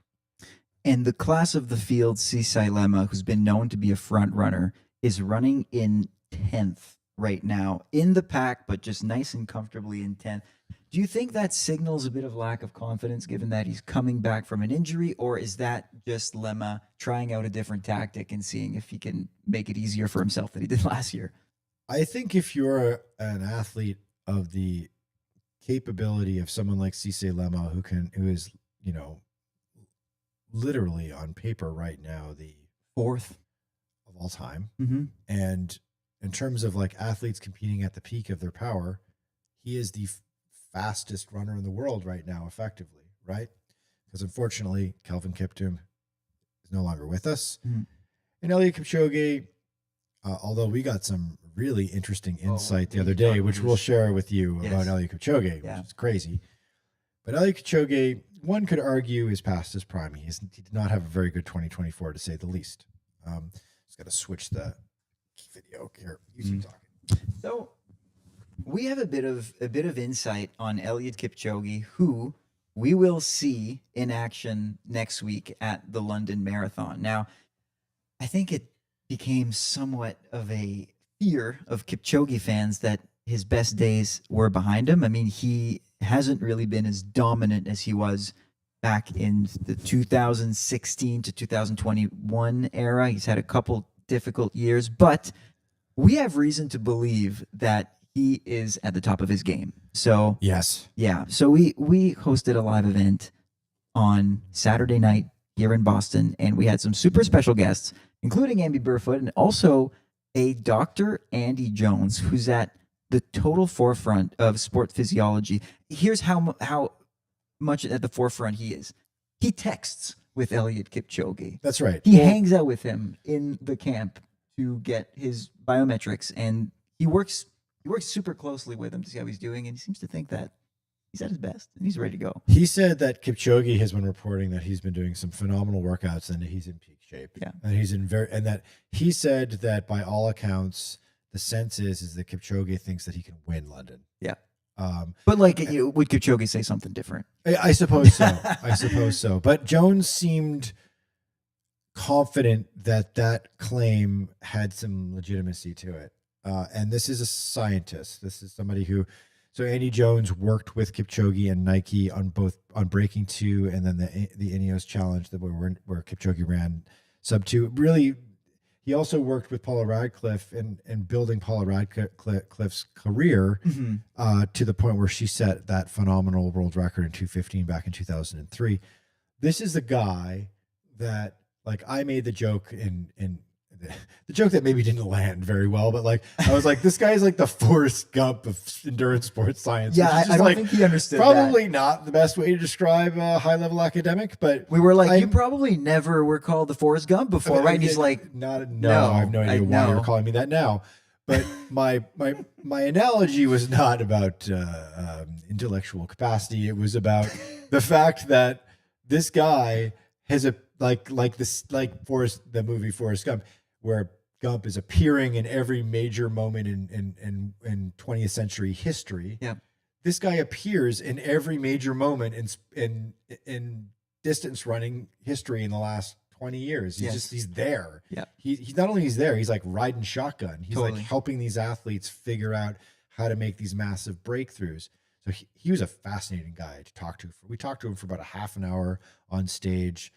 Super exciting to talk with him. Gave us a ton of insights talking about what he's studying right now and the athletes he's working at. But he said he feels like Kipchoge has a possibility to still win a major marathon, even a London, where you're conceivably maybe going to see them go out in sub 1 hour pace in the first half of the race to break the 2 hour barrier. Mm-hmm. So let's get back. Let's get back to this. What we're seeing in the lead races. We have some potentially heartbreaking news reported from ESPN, and also a ton of commenters in our channel saying that it seems like Cissé Lema has dropped out of the men's race. Yeah, I mean, he's been battling with injury on and off since he won Boston last year. That's a huge blow to this race. That's huge. That's huge. At 35 years old, he threw it down so hard last year in Boston, and really hasn't been the same runner since then. Missed the Olympics last summer because of this injury. I think he's had a lingering hamstring injury, if I'm not mistaken, for quite some time. Yeah. Ran 204 high in Valencia in December to try to get things back on track, but that was really kind of like a shadow of his former self. And I guess this explains it. Alex, you were wondering why Lema was kind of allowing others to define what this race was going to be all about, and we didn't see the same like aggression from him that we saw last year when he took it out so hard in the first half. And I guess we get our answer. Oh, that's so tough. I kind of thought that it was just because all the other runners were running quickly that he didn't stand out so much. But yeah, you have to feel for him. You know, he's an amazing talent. And I mean, I think the reality of it is it's hard to stay at 201 shape for very long. That's the absolute cutting edge of human performance. And I mean, he's been there. Hopefully he gets back to that, because he's, you know, Michael, you've been working on this like power ranking of men who have a chance at breaking the 2 hour mark. Yes. Jacob Kiplimo is a massive one. A lot of half marathoners who are incredibly quick are coming up and have a chance. But on the marathon side of things, Cissé Lema is one of your big hitters. Yeah, I mean, even like when I started building out my sort of power ranking of it's effectively the power rankings of who the best men's marathon runners are in the world, and kind of where they're at right now at this moment. But it's under the sort of the framework of who will break the 2 hour barrier on a sanctioned course. Because of course Kipchoge ran in 1:59:40, but he did that in Vienna in 2019 in an unsanctioned event that was a test event effectively. So we've yet to see somebody run under 2 hours in a London or a Berlin or a Chicago, or Valencia and Rotterdam are also options as well. But Lema was high up when I started making the rankings. I think I put him at number 1. That was, a month ago or so. But obviously Jacob Kiplimo skyrocketed to the top of the heap, I would say. Yeah. Now, Lema was my bet to win the Boston Marathon. I lost. Okay, let's hedge once again. I need to make a men's prediction right now. Listen, I'm going to pick Connor Mance because someone in the chat asked me if I was nervous that Connor Mance would come and wrestle his Strava segment away from me once more in the Newton Hills. He told me at the press conference, so that the weird little background is I was doing a workout in the Newton Hills, obviously with breaks. And so I beat a segment by Connor Mance, who obviously got it while running a full marathon. So I let him know that when I met him. He obviously doesn't know who I am. No. And he told me, you have 4 days to enjoy that segment and enjoy your spot ahead of me on the leaderboard, and I'm going to get it. I think he's the way that he's been pacing this race out, and now he's going through that segment right now that you jumped ahead of him and cheated your way ahead of him in Strava by just running a targeted segment. How cowardly of you. Yeah. He is about to smash smash that. And he's also probably going to take the whole segment for Strava right now. Yeah. Cause he's in the lead. He's in the lead going through. We passed the 30K mark. So we're 131 and change according to the time clock of this race. And they're working up. I believe this is hill number 3 of the Newton Hills. It's at least 2. And I think you're right that it's 3. And I would like to point out that my pre-race favorite, John Career, who is in white and teal, is just sneaky in it. He's tucked right behind the leaders. He's right in there, and he is in a great spot. He came in 4th here last year. He had that huge breakthrough in Chicago where, as I said earlier on in our live stream, he is the only guy other than Kelvin Kiptum to run a sub 60-minute second half split in a marathon.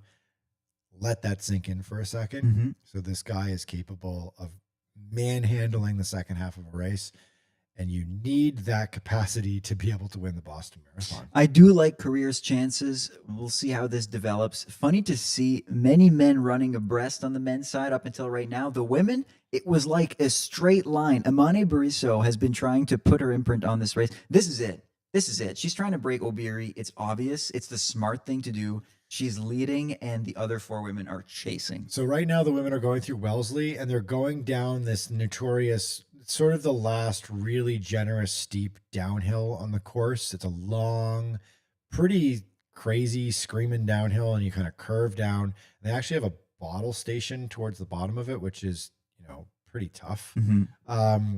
And so you got to like time the downhill. You got to lean into the speed. You got to not get dropped by your peers. And then you also got to figure out a way to snatch your bottle. And because nutrition becomes like absolutely and totally an integral part of your race plan, especially at this stage in the race. So on the women's side, we're about to see what these 5 women are made of. And they're going to enter the meat and potatoes of the Newton Hills soon, where the men are negotiating the last stretch of it here. It looks like Patrick Tiernan got dropped. Oof, that's a big drop because he was looking so good up until a few kilometers. Okay, and we see him at the back, probably pacing at 50 meters away, and then Rory Linkletter just took his sunglasses off. Him, that's not a good sign. It looks like Tiernan might have a stitch because it looked like he was sort of favoring his left side a little bit, but that might have just been his arm carriage. It's a quick draw. It also looks like Clayton Young is struggling to stay with the pack. He's giving everything. Clayton Young is sort of starting to look like the next victim of this ratcheting up pace. They look like they're kind of accelerating at the tops of these hills. Interesting little tidbit that was shared with us is that a strong piece of advice that American great Ryan Hall, who has run the fastest by far of any American ever on the Boston course, his advice is when you run the Newton Hills, when you crest each of the hills, put in a little fast, put a little like hop in your step in the last few steps when you crest the hills to get back on your pace when you crest each hill so that you get back on your marathon pace. Oh, Michael, Mr. Career is making you look like a smart man. He's trying to create the first break of the field so far as the men pass 30K, and he's put a good 15 meters on the pack in the last 5 seconds. Yeah. So John Career is making a break here. We'll see if it's sustainable or not. He hit that break at the top of the hill, and he's just passing, mile 20? Mile 20. So they're 32K into this race. I mean, textbook, like any coach will tell you, the race starts at mile 20 in a marathon. It's the last 10K of the race is everything in the marathon. And it seems like Career had a plan, and the plan was to go at mile 20 because he just did. And he's opening it up right now. Like he had, you said about 15 feet. Now it looks like it's about 35 feet. He's probably got 5 seconds on the field all of a sudden here, and he's leaving them behind. And if he keeps this up, he's going to win the Boston Marathon. Yeah. So John Career is the only ASICS athlete who is one of the favorites here. And I think he's probably wearing a version of the Metaspeed Sky Paris. He just checked his watch. He just checked his watch. I also saw Amane Bariso do that, by the way. So it's just like, I'm on program here. I'm on time. It's like, maybe he's got a resi set up at the finish line he needs to make. But what is a resi? Like resi, like the app, like a reservation. He's got like a. We say rezo where I'm from. Okay, I'm gonna say okay. Well, I'm old, so resi. On the women's side here, we're starting to see a little bit of a race within a race formulate here, where you've got top 3 runners have broken away from that group of 5 has now turned into a group of 3. Okay, so and that's expected. Yelem Zerf, Yewela, leading Helen Obiri and Amane Bariso. So I think they're driving 1, 2, 3, they're one, three two, race three, favorites. Yeah. and they're driving Obiri to what certainly will be a personal best here. It'll be a personal best for her. And then also, she got to think to yourself, as long as Obiri is feeling awesome, it's almost like she's got these two personal pacers to take her out so she can throw down another final mile and show us how amazing she is with her track speed. So the pace has just gotten faster on the women's side of things. And my guess is that between 30 and 35, if Obiri is still there, Bariso is going to drop something nasty to try to get rid of her.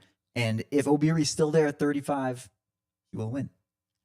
And we should say top Americans on the women's side, at least as of that 25K split, which is getting a little dusty now. But Annie Frisbee was still about 32 seconds ahead of Emma Bates and Jess McLean, who are still hanging in there.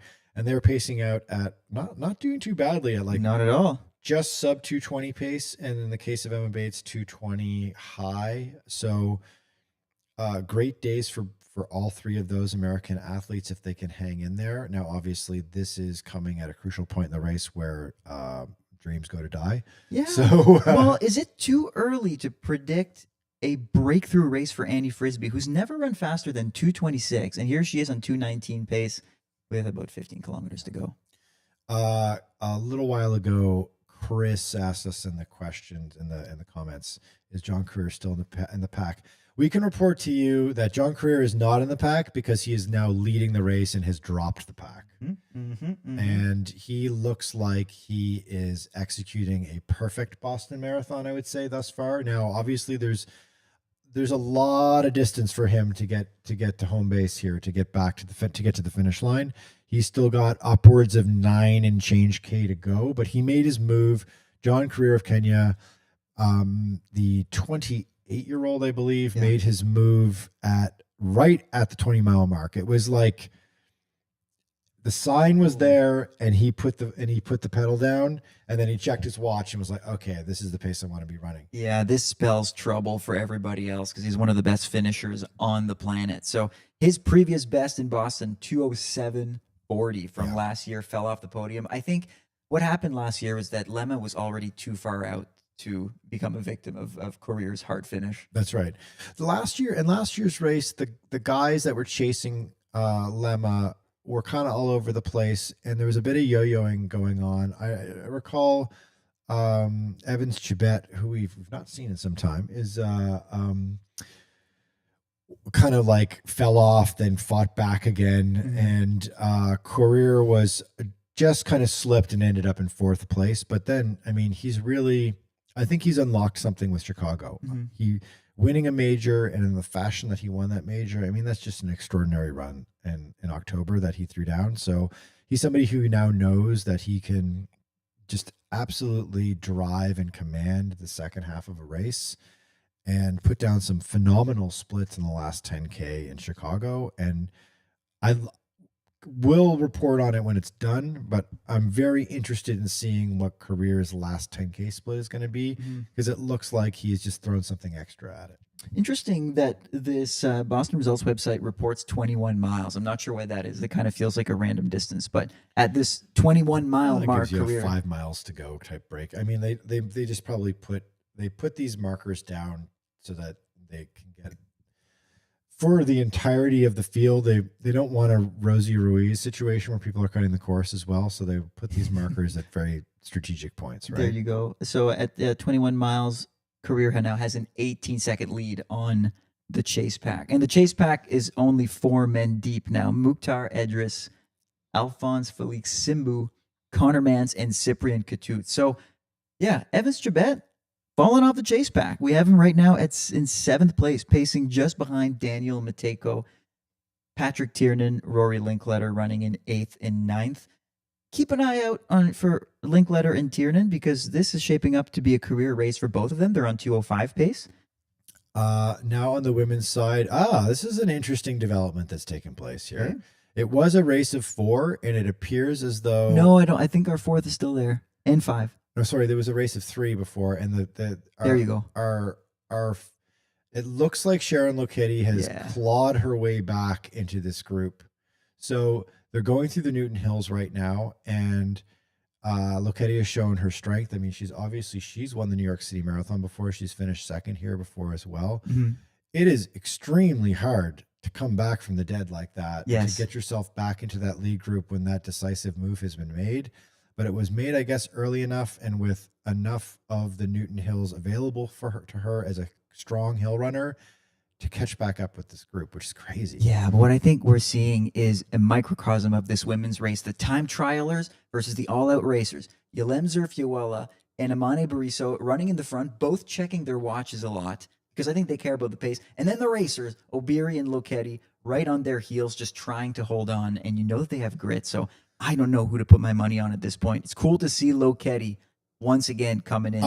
I'm super happy about that. I have I don't know why, but I'm kind of rooting for her. I mean, she's a phenomenal runner, and she was second here last year, and it wasn't without a lack of just absolutely throwing everything she had at the race. I mean, interestingly, when we talked to Dr. Andrew Jones at our live event on Friday night, if you weren't watching the stream before, he's the guy who did all the sports science for Breaking 2.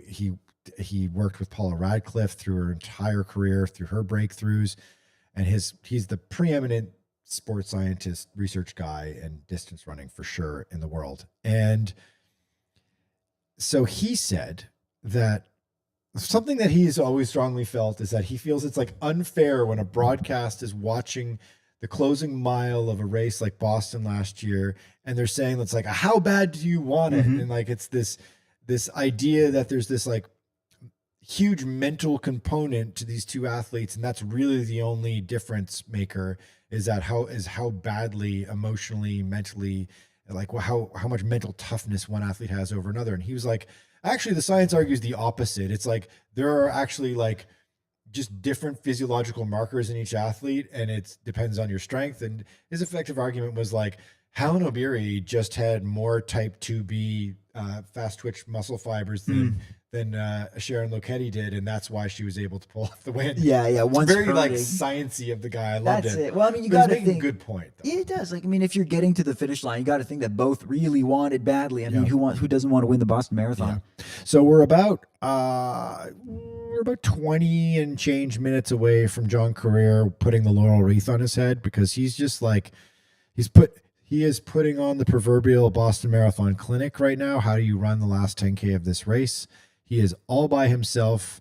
If you're watching along on the live broadcast or stream with us, you will note in the split screen here, we're watching both the men's and the women's, that Mr. Career is out for a solo run right now. He has completely dropped the field. No one is in sight. Last split we got at 35K he just put a massive amount of time on everybody here. So, although the leaderboard is not, it's not showing him, so I'm thinking that he probably passed too quickly for the leaderboard to report. No, they should be able to sense it. So I don't know what's up with that. Something is weird. Yeah. Anyway, we'll see what the update is on that, because they've got Mukhtar Idris as the top of the leaderboard. If you're looking at the leaderboard at home, there must be an issue there. On the women's side here, it's still your four favorites. I'd say your four pre-race favorites in there. I would say so. Yeah, all running 4 abreast past the Newton Hills. Now they've pretty much passed the worst part of the race. Go. They fixed it. Okay, so John Career, 1:43.05 at 35K. He's got about a 20-second lead on the chase pack that remains intact. The same 4 men. You know who's going backwards pretty quickly, I think, is Clayton Young. He's now running in 10th behind Rory Linkletter and Patrick Tiernan. So Young has fallen a minute and change back, and he's slipped back behind, as you said, the 2 Puma athletes, and Patrick Tiernan and Rory Linkletter. I will note that Connor Mance has not fallen off. He is still in that cluster of 1, 2, 3, 4 athletes that are in the chase pack that seems like a hopeless endeavor to try to catch John Career at this point. Although I will note, Career put between 21 miles and 35K, Career put 18 seconds on the group, right? But then, between 20 miles and 21 miles, in a 1 mile stretch, when Career decided to create that gap, he put 18 seconds on the group. And the subsequent, do the quick math here, in the subsequent 2.5 kilometers, he's only added 1 more second to his lead. So he is not outrageously outpacing the chase group right now, but he has a very comfortable buffer of 19 seconds. 19 seconds, you're getting into this dangerous territory of like being incapable of closing. Well, also, I'm not sure if it's too quickly to talk about how Connor Mance might be closing in on the North American record, which you won't technically count. You're not eligible on the Boston course, but still quite notable. Usually doesn't count because there's a chance of a tailwind, which would give you a huge advantage. No real tailwind today, so this is very impressive. So Mance is on 204 pace. We haven't heard of an American running 204 on the Boston Marathon course since Ryan Hall ran 204 high. And for your information, Mance is on pace to run it faster than Hall has. Listen, he broke Ryan Hall's half marathon record in Houston. This would kind of track. Yeah. I mean, this would show that his trajectory is a Hallish trajectory in his career, coming probably a little earlier than Ryan Hall. I want to say Hall was 31 when this happened, and Mance is 28 now? Mance is 28 years old.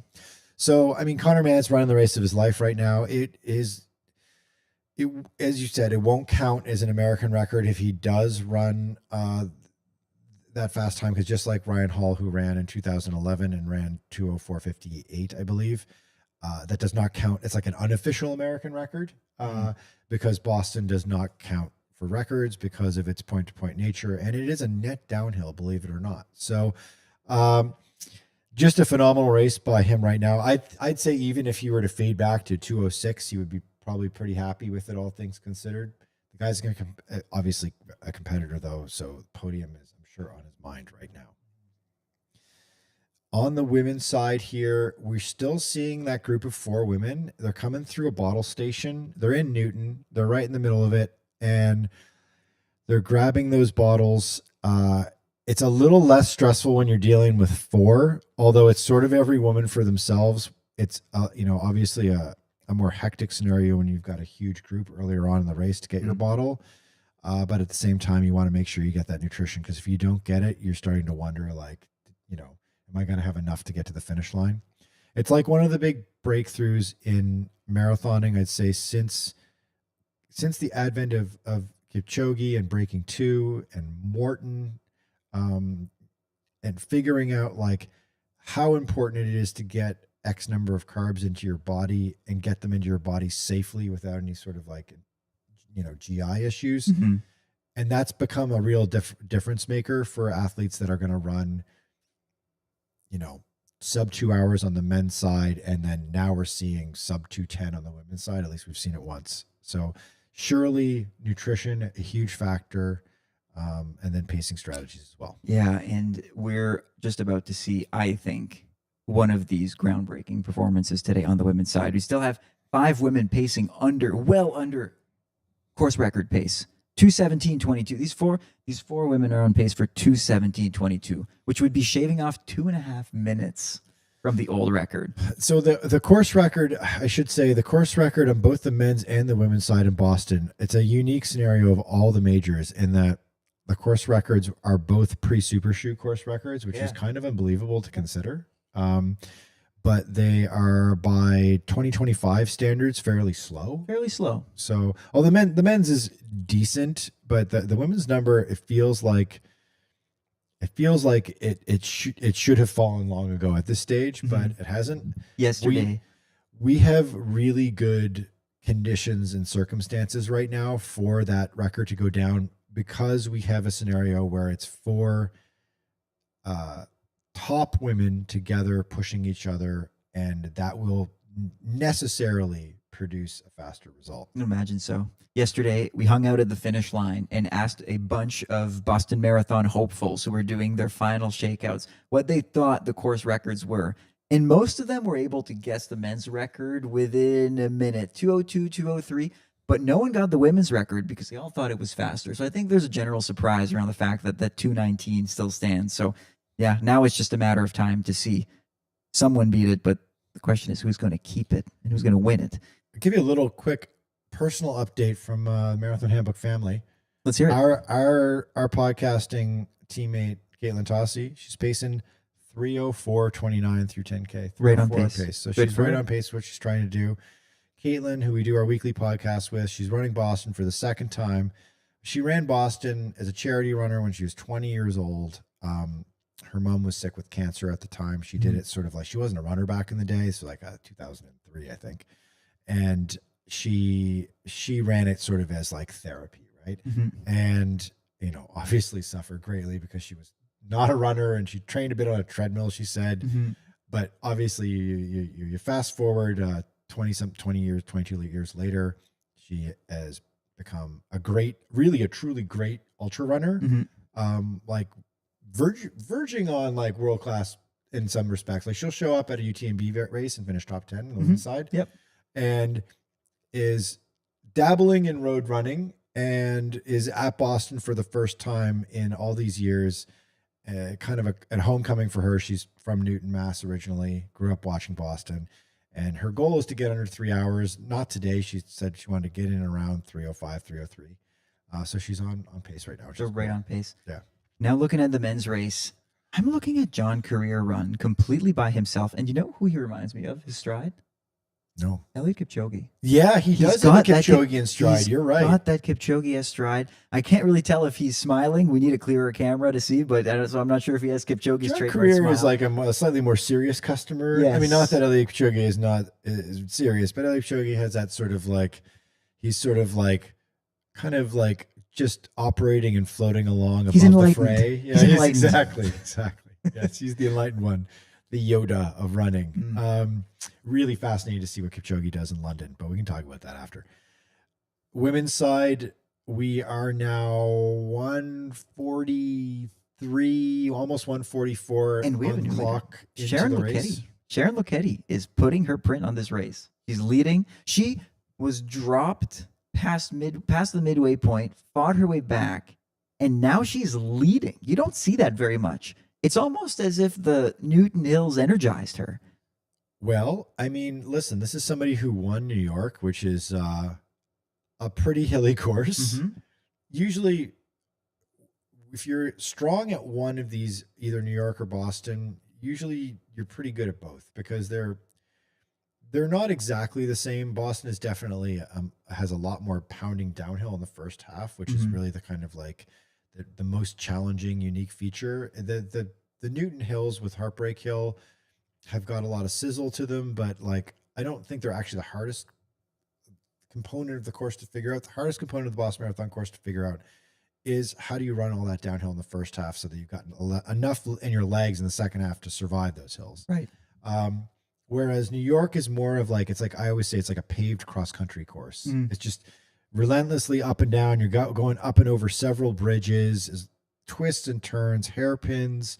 It's brutal. And if you're good at New York, you're going to be good at Boston. Obviously, Sharon Lucchetti is great at both races. So now I'm hoping that this live stream stops cutting for us because we're getting to the tail end of the men's race. The men have crossed 24 miles, or at least John Career has, and he's now on sub 2:04 pace. So getting close to course record territory. 2:03:53 is his pace, and he is now a good almost a minute ahead of second place. Yeah, so the move has been decisive. And so here's the thing about the Boston course is after you get through the Newton Hills, it's a net downhill for like 6-7 miles all the way into the finish. So if you've got anything in your legs in the last chunk of this race, you're capable of running it quite quickly. Yeah. There's a real opportunity in the last 7 or 8K of this race to run very quickly. And I think John Career has kind of unlocked this course. He's run the race before. He placed 4th last year, so he got a really good taste of what it's like to run it right at the front and to kind of, talk to any runner who's run this race and they will say that it's a puzzle and that as soon as you finish it, you more so than any other marathon, you can't help but start reflecting upon like, what would I do differently? And in this case, obviously Career, student of the sport, has kind of like figured something out here because like his last 10K are going to be like a total masterclass in how to run the Boston Marathon. Totally. And I think now we've zeroed in on 2 main storylines on the men's side of things. John Career is about to put together one of the best Boston Marathon performances in history. And Connor Mance might break the American record. He's now pacing in lockstep. Unofficial, informal. Yes, American. should say Boston graded Boston Marathon course record for Americans. Well, no, he wouldn't because I correct you here, but he wouldn't because Ryan Hall has run 204.58. He would have to get under 204.58, and he might. Oh, so you're thinking he's going to do that? That's what I'm saying. He's still on pace for it. He's right at it, though. Yeah. That's what I'm saying. He's on pace to run Ryan Hall's pace. Yeah. Yes. And I mean, they are 24 miles in, and the last couple of miles are relatively flat. There's one little challenging point in the last kilometer of the race where it goes down and underpass and up again. Mm-hmm. But apart from that, it's flat to slightly downhill. So, man, that's going to be tough, though. Tough to hang on to that pace. He is 6 seconds ahead of Ryan Hall's pace. So make the call. Is he getting the American record on the Boston course today or no? No. I say yes. Okay. I say yes. I also, did anyone check Strava to see if he got that crown? Oh, boy. Okay. You can check it afterwards. That's important. Yeah. All right. On the women's side here, as the broadcast shows an ad, last we checked in with them, it was still a race of 3 athletes. 4. Sorry, 4 athletes. 4. But the Texas 3. The Texas 3, there we go. And they're still on pace for sub 218. Helen O'Beary was, for what it's worth, the first athlete to cross the 20-mile mark. So we had seen Sharon Lokedi lead. I think they're trading off. This might become a bit of a repeat from last year. They're side by side. They're not even running in single file. They're just like they're balling. They're like, oh, none of these 4 women want to give an inch to each other, and all 4 of them are running side by side, which is like, Alex, you ran in college, you run in sort of like the sub elite field right now. Like any coach will tell you, especially when you're doing a workout in college, don't do that. They're gonna say don't run side by side, you idiots. You know, take your turns. But you know what? They're doing that. They're not doing it because they know what they're doing. They're doing that because none of them want to give each other an inch. Yeah, I think now it's become completely anybody's race. If you look closely, I think Bariso is trying to take a step back and pace behind O'Beary and Lokedi, which might play in her favor. But let's remember here, who's the fastest flat-out athlete out of those 4 women? It's Helen O'Beary. Yes. It's Helen O'Beary. This is her race to lose right now. No pressure. On the men's side, John Career just passed the 40-kilometer mark, and there's this beautiful shot of him all by himself with no one in sight for several hundred meters behind him. He just hit the 40-kilometer mark bottle station. It's always interesting to note just how important nutrition is in this race and how dialed in these athletes have nutrition at this stage, because he grabbed a ball at 40K. He's leaving nothing to chance here. He took a couple of big gulps of whatever the sport drink is that he's using, whatever the nutrition is that he's using, and then chucked to the side, down to business here. He's got less than 2K to go. I think he's wearing an ASICS prototype shoe that isn't out yet. I don't think this is the classic Metaspeed Paris that we know and love and see in the current stores. We know that ASICS has a prototype, a next version of this shoe coming out. And so I think that's what he's wearing. They seem to just be white or maybe like off green. It's hard to tell from here, or maybe teal. But yeah, I think this is a new shoe that we don't really know about yet. This is neat. This is a neat feature of this race. He's passing through Kenmore Square. He's right around mile 25, and now he's passing by Fenway. So he's passing by where the Red Sox play, and it looks like the stadium's full. Because they play a game. They play. The Red Sox have always played at home on marathon weekend. One of the great features of running Boston, I mean, there's so many cool things you can do at Boston now, but one of the nice little traditions that you can partake in is going to see a baseball game like the day before or 2 days before the race, because Boston always has a homestand on marathon weekend, and they start the baseball game at a different time. They move the baseball game time up, I believe, to accommodate the race, which is really neat. Like literally on marathon weekend, this race consumes this city. This race is such a huge part of the identity of this city that it just absolutely overwhelms the city in every single possible capacity. I've been asked so many times by people in the city if I was racing. That's just the question that people ask. They just people. assume if they sense you're a runner, which we give off runner vibes, I guess. It's this. We're going all the runner things, and we're wearing running shoes, walking around. Everyone just sort of assumes, oh, you're from out of town, you must be here for the race, which we are, but we're doing a different type of marathon today. The sitting type of marathon. The sitting type of marathon. A neat thing here on the broadcast, they've cut back to the chase group, which features Connor Mance, and super dramatic situation here. There's 3 guys in the chase group, including Mance, and there's only 2 podium positions up for grabs. So it's like gut check time for Mance. Also, boding well for him running that kind of unofficial American record, getting fastest ever time by an American. He's in a great spot because he's got company, right? Makes it a lot easier for you to dig down and work and compete when you've got 2 other people battling with you. Yeah, total great scenario for Mance for a time. Not so much for a podium. He's going to have to fight. So Cyprien Katut, one of the athletes in the chase pack, has already run 2:03. So he's been there before. And then Alphonse Felix Simbu of Tanzania is a 2:04 runner. So on paper, Mance is the least accomplished of the 3, but I dare to say that he might look the most comfortable out of all 3 of them. Well, he's driving the pace. He's in the front-ish with Katut kind of to his left on his shoulder. Now all 3 of them are side by side. Now Simbu of Tanzania, he's a national record holder from Tanzania. Pretty accomplished guy. He's run a lot of international races. He doesn't, he's been around the block. He's been around a long time. So we'll see how he does. Katut recently threw down that 2:03 time in Berlin. So he's got a fresh, very fast time. And this is uncharted territory for Mance. Yep. Like, he's never done anything like this before. He's never been this fast, this deep in a race before. So I personally think, regardless of the outcome, it's going to be a huge day for him. Back to John Career, who just turned right on Hereford, I believe. It's the only directions you need in the Boston Marathon are right on Hereford, left on Boylston, run to the finish line. And he just did turn number 1, so he's taking the right on Hereford. He's going to run on Hereford here, and then he's going to make a left on Boylston, which is coming up in a second here. It's about 600 meters to the finish line of the Boston Marathon when you take that left onto Boylston. It is here he is, makes the left. He's made the left onto Boylston, 600 meters. He looks like he's he's moving fast, but it looks like he's taking it in a bit here. He's enjoying it a little bit, right? But this was Amby Burfoot's advice too. When you turn left on Boylston, take it in. Take it in. Enjoy it. It's the best 600 meters in distance running. Even as a recreational runner, it's the best 600 meters in distance running. It's like wall-to-wall crowds. They're 6, 7, 10 deep, thousands of people.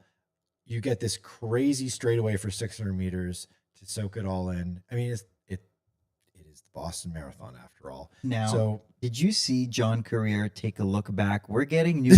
We're getting new splits, and his minute lead went down to 20 seconds. Oh, so he was fading then. He's fading. I think he's hurting. Yeah, well, he just passed the 26-mile marker. He's got the 0.2 left to go. No one's catching him. No one's catching him, but you were right that oh my goodness, this is going to be incredible. This is too much. So if you are not watching the broadcast for whatever reason, get to a screen and watch the broadcast as well, because you've got Mance, Katut, and Simbu side by side for second place in an all-out sprint right now with a few hundred meters left to go. No one is giving up. I have to root for Mance because that would be huge for an American to hop on the podium, but our 2 athletes are looking smooth. Now, you see, Simbu and Katut are somewhat weaving right for some reason. They're telling them to go because they want to get a clear photograph of Career. Oh, I see. The logistics. Finish. It's a logistics of a finishing race, which is a bit ridiculous, but whatever. Career is pulling off the victory. He wins the 129th Boston Marathon. We'll get a split in a second there. Just squinting to find the time. He's going to be 2:04.44. 2:04.44. 2:04.44 for John Career. And then who's going to take second? Oh, it looks like Mance is is falling off dropping. just ever so slightly here. This is the break. We've got Simbu and Katut throwing it down. One of these 2 men is going to take second, the other third, and you're going to get Mance in 4th place. And I think that's Simbu just edging Katut Oh, geez. I think it was Simbu who took second with Katut in third. They were so and close. Connor Mance in fourth place. Mance run 205 low. Ooh. That hurts. Fourth place for Connor Mance, just off the podium, 205 low, just misses Ryan Hall's unofficial American record of 204.58. That's so difficult. Too little, too late for Mance in a couple ways. And but at the same time, he ran 205 low in Boston.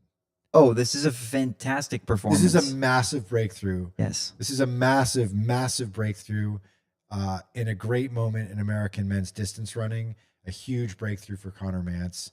I mean, nothing should be lost on how incredible that performance was for him. And John Career just threw it down as well. John Career threw it down, so he's got a lot to celebrate. If I'm Mance, I'm pretty upset. So Mukhtar Edris rounded out the top five, finished fifth, and I think this might be the race for 6th and 7th, unless we missed a runner. Rory Linkletter and Clayton Young, Canadian versus American, zeroing in on that 2:07 time. So Rory's best time is a 2:08 flat, so he's well within reach of a personal best. And if you run a personal best in Boston, pretty solid. Pretty solid. And then you got Clayton Young, who's also going to run a big personal best. He's also having a really great day. It looks like he's not backing down from Linkletter. I'm really curious to hear what both these guys have to say about this experience afterwards, because they just gave each other a little like eye check there side by side, and Linkletter's gone for it here. There's Linkletter. I think these guys would get along. They're both kind of boisterous. They're both fun. He's fired up. I love it. Good for Rory. Yeah. There it is. You can tell he's happy with that. 2:07 flat. Rory Linkletter. A 2:07.3 or 4 for Clayton Young. That's a big personal best of about a minute and change for him as well. Wow. Okay, women's race. We haven't seen the women's race in a while. We're now down to 3. Amane Bariso is the top seed, nowhere to be seen. This is huge. So a repeat from last year, Helen Obiri and Sharon Lokedi, but this time they have Yelemzerf Yewala to shake off, and she's no slouch. 2:16 is her best. She's looked good this whole time. But Sharon Lokedi has been leading for the last, call it 5 kilometers. Lokedi was off the lead group and left for dead about, let's say, 20 minutes ago. And now she has clawed back through the Newton Hills, somehow, like, inexplicably pulled it off. One of the hardest things to do in distance running is to get back into a race that deep into a marathon. And now she's driving this race, and she is in the lead with very little time left to go. You got to wonder what Obiri is thinking right now. I mean, she's still in a good spot, just sort of sitting on Lokedi's right shoulder. Are we going to see a repeat of last year?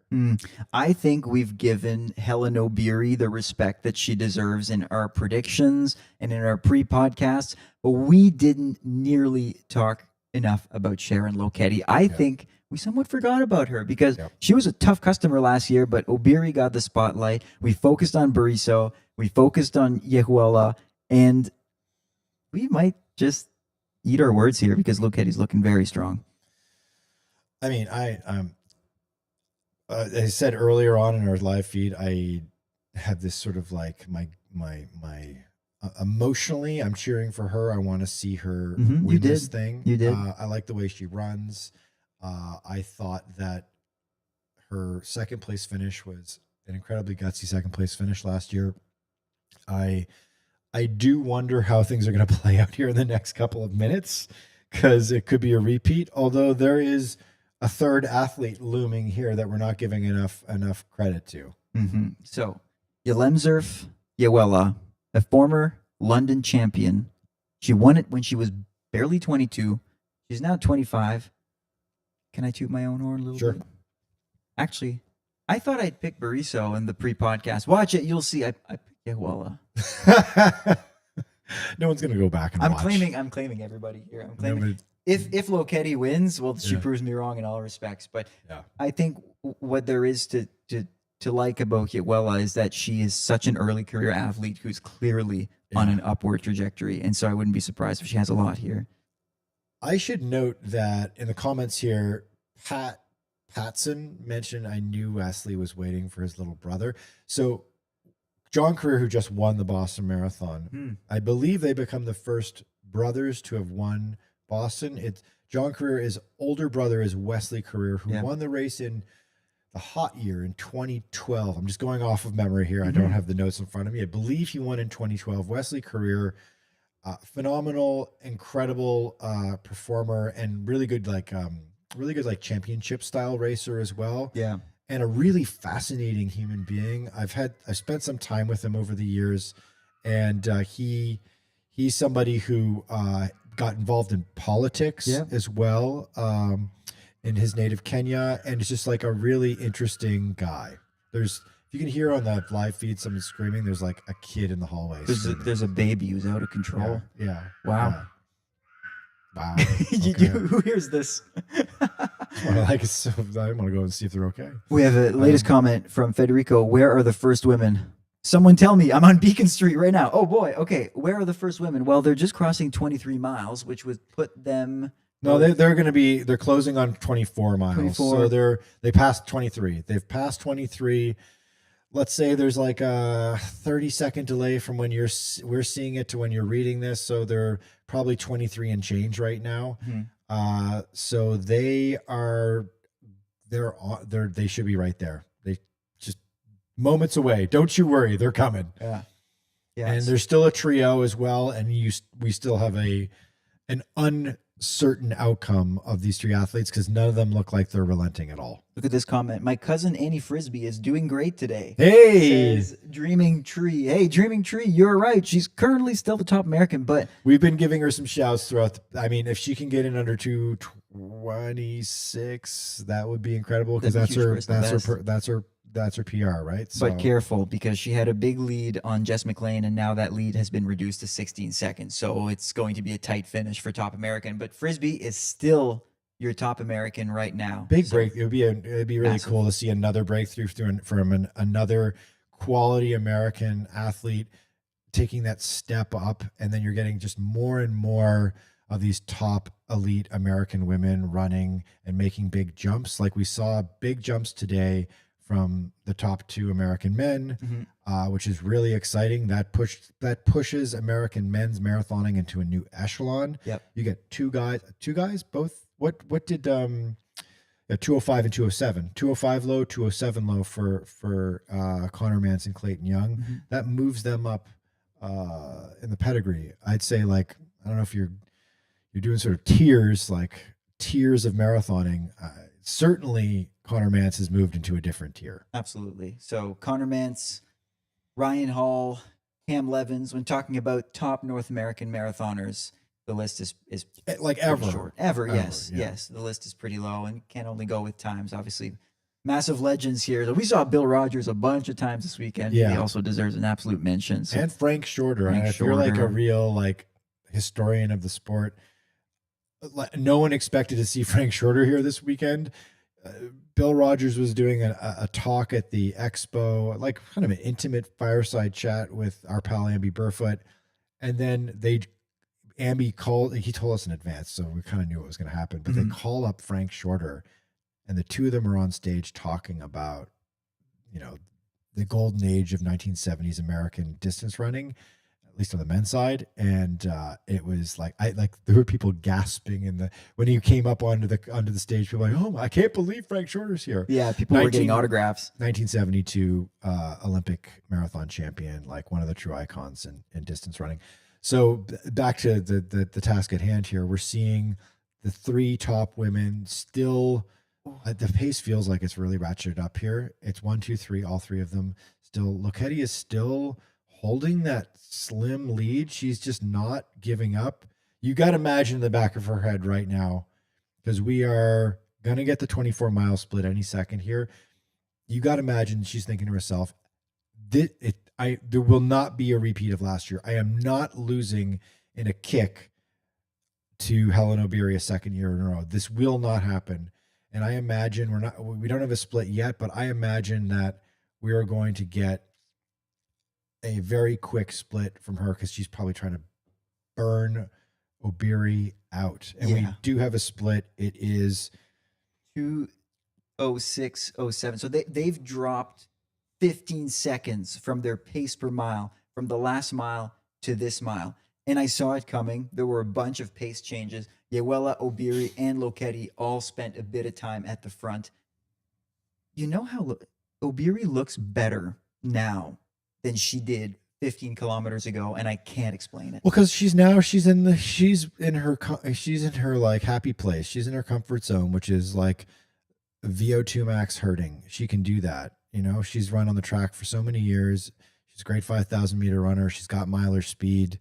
Last year she closed out in like just one of the all-time great finishes and really in major marathon history. In that final mile here in Boston. And she's thinking to herself, like, I can do that again. Quickly, for Jason in the comments, are you guys doing this for London too? Here we are. I say we definitely are doing this for London. Yeah. Yes. We're going to actually have our colleague, Jessie Carvith, our news editor, is going to be in London, and she's going to be doing live coverage in London. And I think we're going to set up kind of the inverse in London, where she's going to be, I think, in the press room, and we'll do a live watch along, and we'll do live hits. We'll do a little studio setup like this. We're iterating to each of these things. We're going to add more bells and whistles, more graphics, more intrigue. We'll get a live leaderboard going. We'll get a live time count going. We'll give you some color of the events and the weekend photos and that sort of thing. All this to say, yes, we'll be doing this for London. There's a break happening right now. There's a break. So Yelemzerf Yewela is falling off, and we're just about to see a total repeat of what happened last year. But this time, it looks like Lokedi's calling the shots, and Obiri is behind. So they're closing in on 25 miles. This is just like last year. So we're very close to 2K to go. We'll get that 40K split for you like really any second now. But right now you've got Lokedi, and then you've got Obiri tracking her, and they're 1-2, and they're in single file. They're not side by side. It looks like Lokedi is just like, screw this. I'm putting the screws to her right now. I'm not giving her a mile to go. I'm doing it right now, which I think is the right move. And she's just trying to burn her out. Yeah. Funny little brand story here. Once again, we have Under Armour versus On, which is not what we usually see in top marathons across the world. You usually have an Adidas versus Nike fight, an occasional A6 pull off like John Career did on the men's side. But this is a moment in the sun for both brands here, especially Under Armour, who we don't really see on the elite circle as much. Apologies to when someone who's watching along here noted that we are a chunk behind the broadcast to watch and listen to in real time. It's just the reality of doing a live stream is we're watching the broadcast, which is everyone who's watching the broadcast is seeing it probably 15 to 20 seconds in delay. And then YouTube is like probably another 15 or 20 seconds delay. So apologies for that. But we're sort of like it's we're trying to provide as much as we possibly can.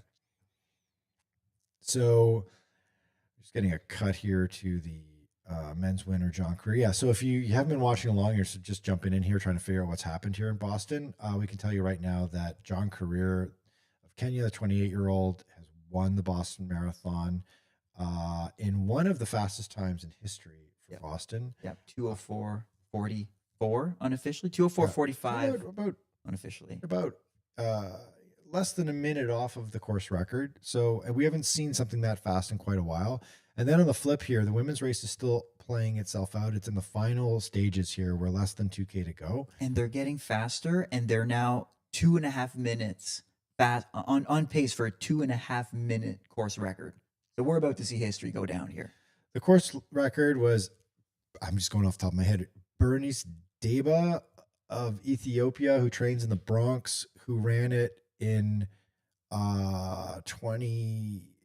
that was a long time ago, 2015. It was the year that Rita Jeptu actually won the race on race day and then was popped for doping afterwards and had everything stripped from her career from that period. So Deba ended up with the course record and the win like many years later, which is a bloody shame. This is really interesting. What's going on here is Lokedi keeps signaling to Obiri, why don't you get up here and take the lead for a minute? You just stop sitting on me. Yeah. Because she feels like she's being sat on right now, proverbially speaking, of course, in track parlance. No love lost between these two. No. And I mean, Lokedi's got a point. She's led the vast majority of the second half of this race. and they're not running next to each other. If you look at the screen, you can barely see O'Beary. She's almost running right behind Loketti. Okay, so our colleague Thomas is in the press room right now. We're going to send him a message in a second and ask him when they finally come in and do the press conference. We won't, I mean, somebody's going to ask for sure, but we want to make sure that somebody asks. So what was being said there with like, you know, less than a mile to go between the two of you? What were you signaling to her?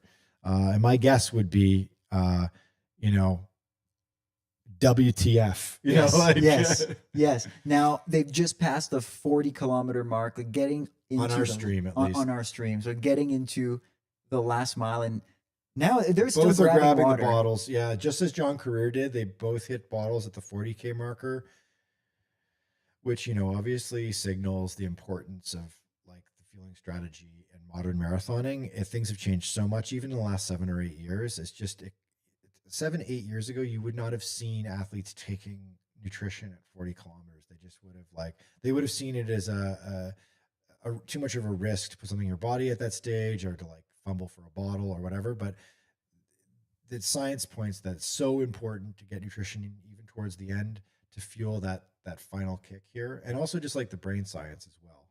So we're past 25 miles now. So we're closing into, on the stream, I imagine about 1 kilometer left to go in the race.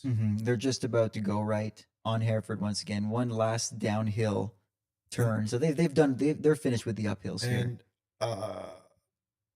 the third place athlete is completely out of frame, out of shot at this point. It's down to a race of 2. This is literally a repeat of last year. Totally. And is this going to be a nightmare scenario, or is this going to be redemption for Loketti? You got to think that if O'Beary pulls the O'Beary move yet again, Loketti is just going to like, how much real estate does O'Beary own in Loketti's mind? Is it a city block? Is it a small community?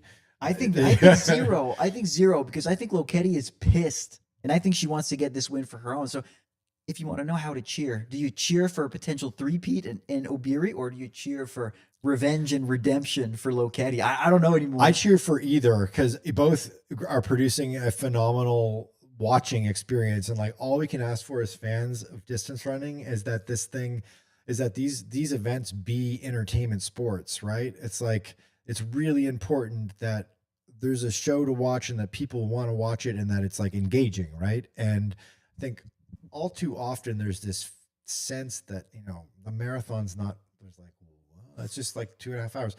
Right now I think we're seeing a break. There's a little bit of light between Sharon Loketti and Helen O'Beary. 1 stride, 2 strides, maybe 5 meters. O'Beary is fighting with every fiber of her being to stay on Loketti, and Loketti is just calm, cool, collected in the front. This is a beautiful thing to watch. I mean, maybe if you're an O'Beary fan, because it's looking like she's just like hanging on for dear life.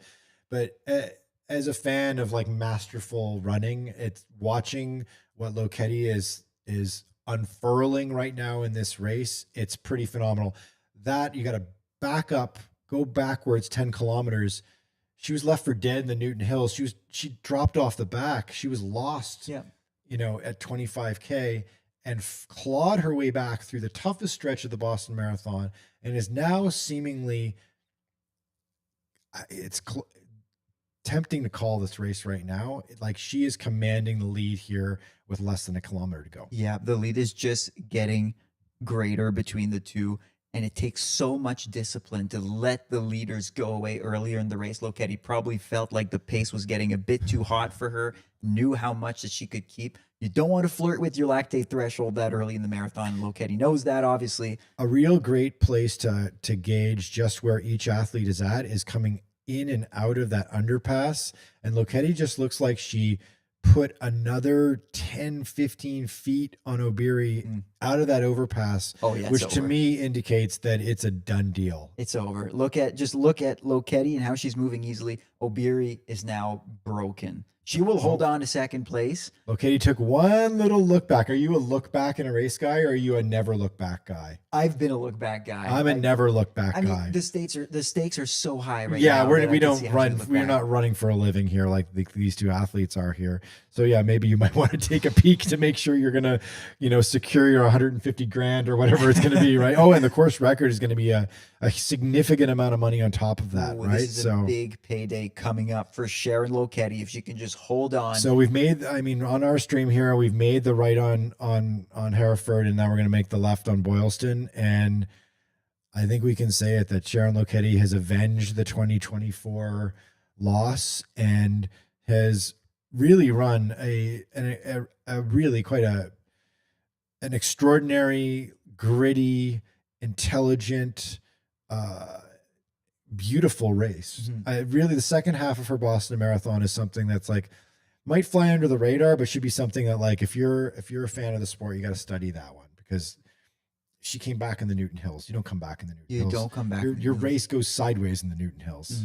Yeah, this will be a race for the ages. Lokedi, who, yes, has a New York City Marathon victory to her credit, but kind of got overshadowed by a lot of these other athletes. The super fast Ruth Chepngetich to win Chicago, the prolific Helen Obiri to win Boston the last two times.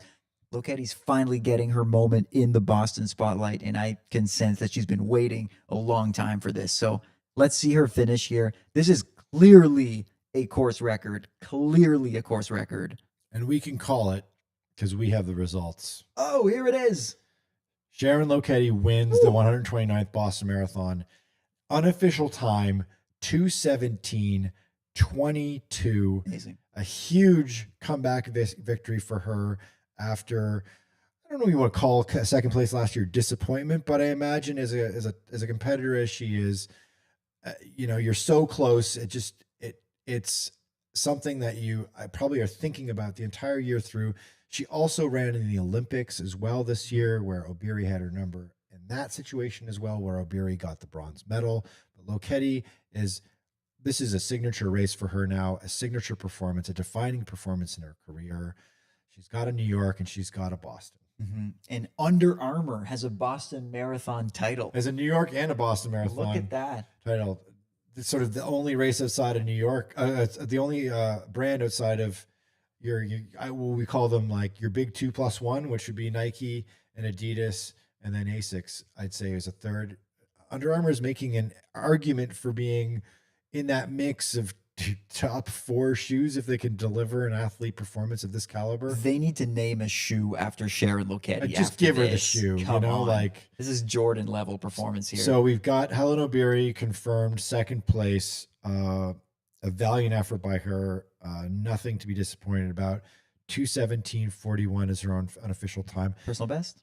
And a big personal best for her by 3-ish minutes. And in the end, a 19-second gap that Lokedi opened up over Obiri in the end, when it looked like it was going to be oh so close between the two of them. I mean, like, really emotional scene here at the finish line. We'll make sure that we get some like photos and video of it as well later on. But obviously Lokedi is extremely emotional. It looks like Obiri's like really happy too. Listen, it's a silver medal. Silver medal at the Boston Marathon. Yeah, exactly. Like, what a career, right? That she's stitched together from the track and then all these incredible performances in major marathons in the Olympics as well. So big course record. That's a course record by over 2 minutes, like nearly 2.5 minutes. Almost 3 minutes.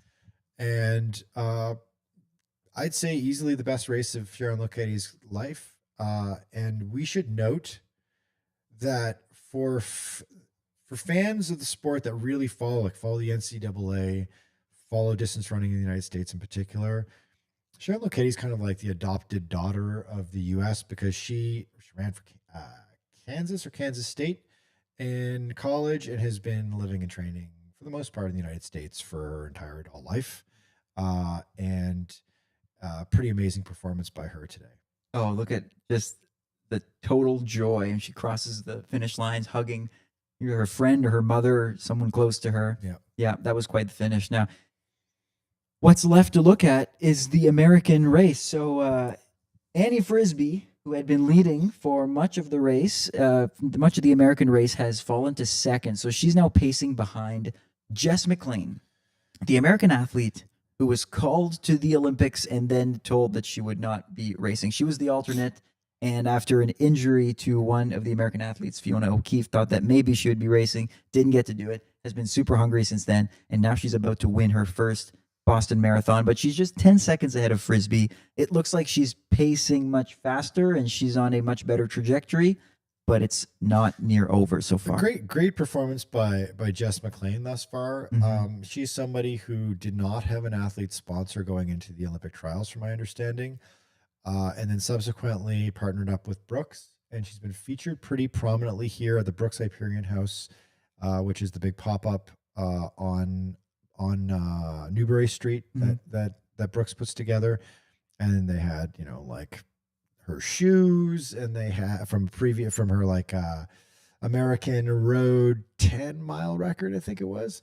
And they also, and from her US Olympic trials 4th place. And then they had a big poster of her that she signed that was basically like wallpapering part of the pop-up. And it's just cool to see somebody kind of stitch it all together and go from like an unsponsored athlete who was like pretty mid-career to finding a good home and a good brand relationship, and then doing so well as she's doing right now. I would like to point out to you a really interesting little detail of the American men's side, lost in all of this sauce here of the BYU boys of Connor Manson. Third place American, was 10th overall.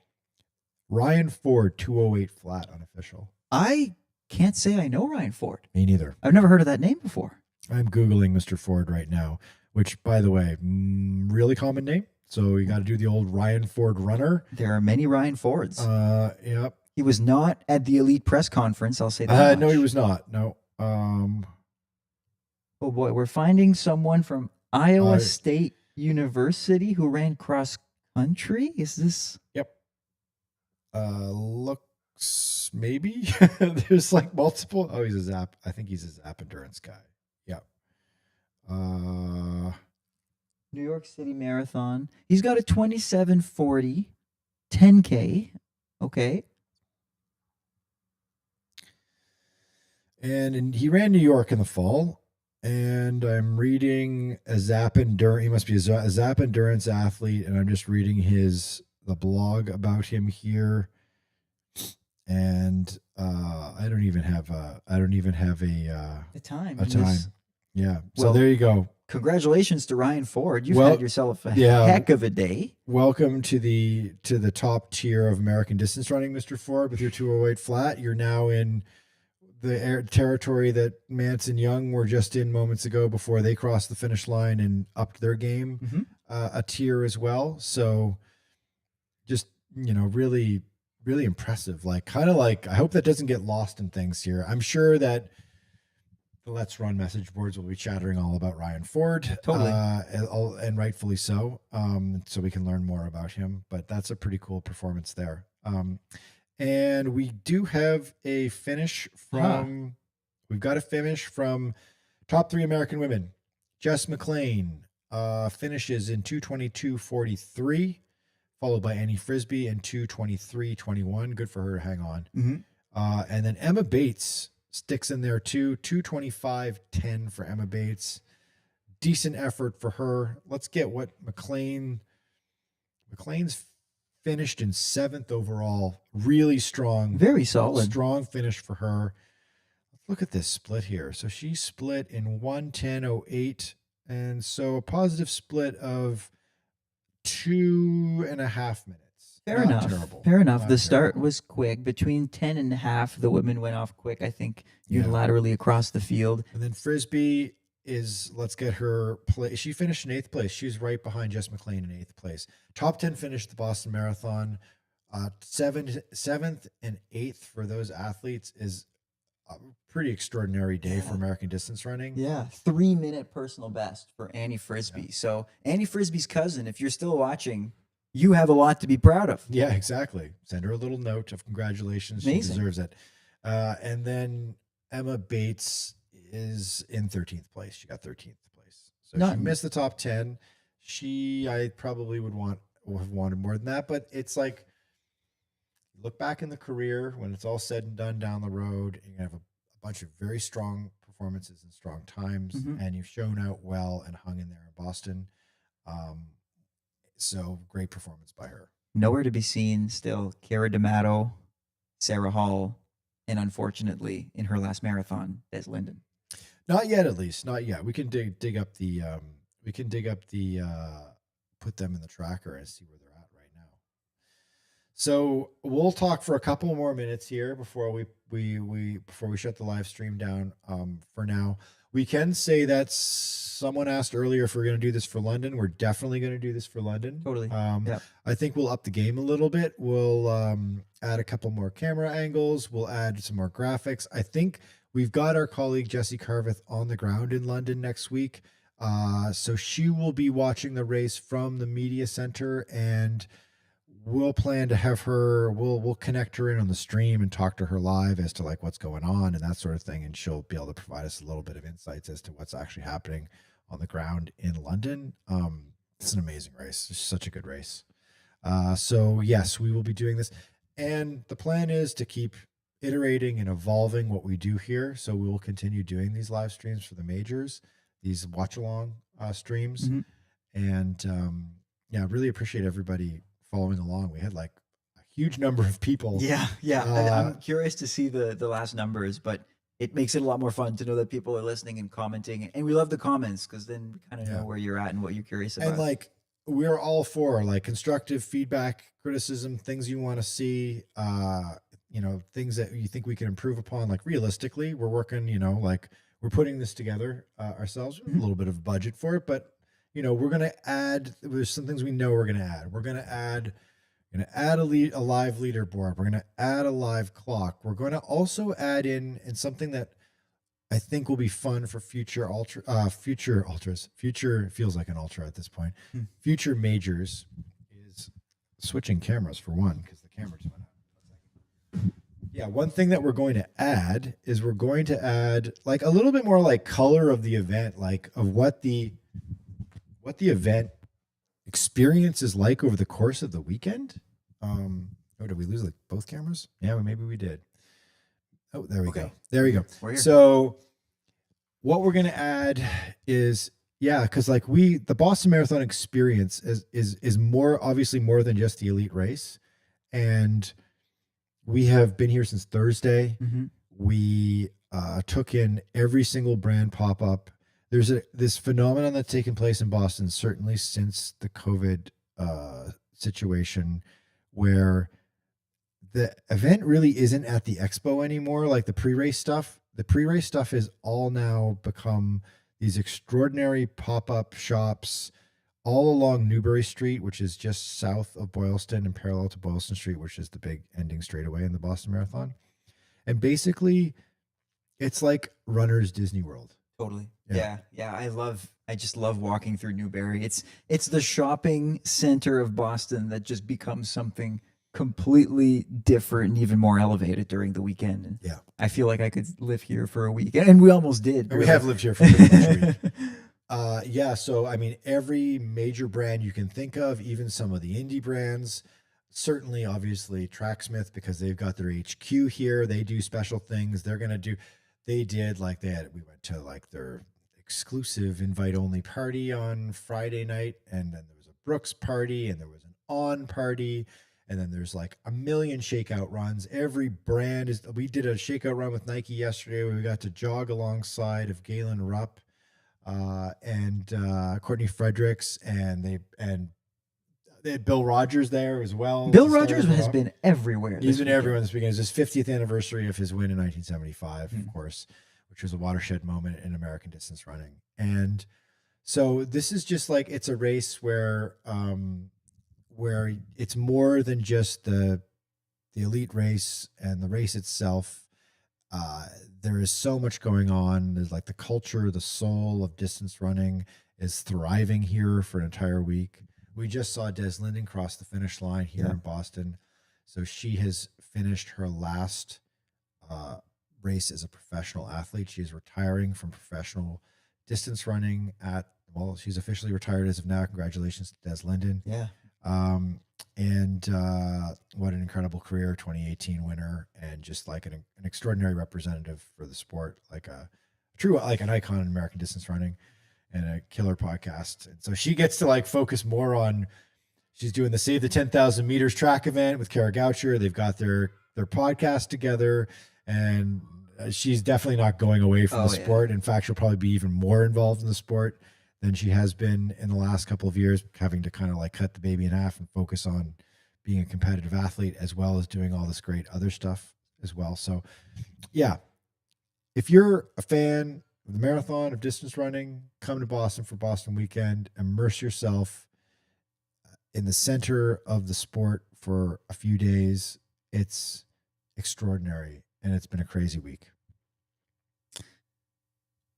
And on that, I think it's time. I think it's time. I think it's time. I mean, we could just like talk forever about this, but I think we're going to cut the live stream now, and we've got more work to do. Our colleague Koske was at the photo bridge taking photos and video of the finishing line. Check our site for stories that are going to shake out over the next 24 hours, 48 hours. Keep an eye on our Instagram feed. Follow us on Instagram, and because we're posting shorts and photos and basically insights into every aspect and angle of what the Boston Marathon experience is like. And then, of course, on YouTube, keep an eye out. We're going to post kind of like a week, what the weekend experience in the Boston Marathon was like. We made a full team vlog. And don't go too far, because we plan to do a instant reaction post-race podcast with our colleague Caitlin, who has crossed the halfway point, and she is on base for 3:10 right now. So hang in there, Caitlin. Hang in there, Caitlin, and you'll probably see a bit more of her on the channel pretty soon. Yeah. So if you don't subscribe to our podcast already, we post it on YouTube on our YouTube channel. So make sure you subscribe to our channel on YouTube right now. I'll give you a moment. You can just go get a glass of water and then maybe come back. No. You just subscribe now. It's very easy. You just like click on the little button there. And we're going to post the instant reaction podcast right away. We're waiting for our teammate and co-host Caitlin Tossi to finish running Boston and like covered in salt and Morton and whatever else. She's going to come in here still in the shorts and the singlet, sit down on the sofa with us. And we're going to do like maybe like a 30 or 40 minute debrief of the Boston experience. We're going to share with her what happened, because she's like huge O'Beary fan, so she's gonna want to know what happened. And we're gonna unpack what happened in the elite race and tell her for the first time what happened, and then we're gonna hear what she has to say about what the experience was like of running Boston, what it was like to be at the start line, the athletes village, what the crowds were like, what the weather was like, some friends she made along the way. And we'll do an instant reaction podcast that's going to come up, and that'll be out as soon as to in the next couple hours. So subscribe to us on YouTube for that, as well as it goes out as an audio podcast, Spotify, Apple Podcasts, wherever you get your podcasts, you can find it. Just search for Marathon Handbook Podcast and it will pop up. Subscribe to it, and keep an eye out for it this afternoon. All right, man. The talking marathon. We did it. The talking marathon. We did it.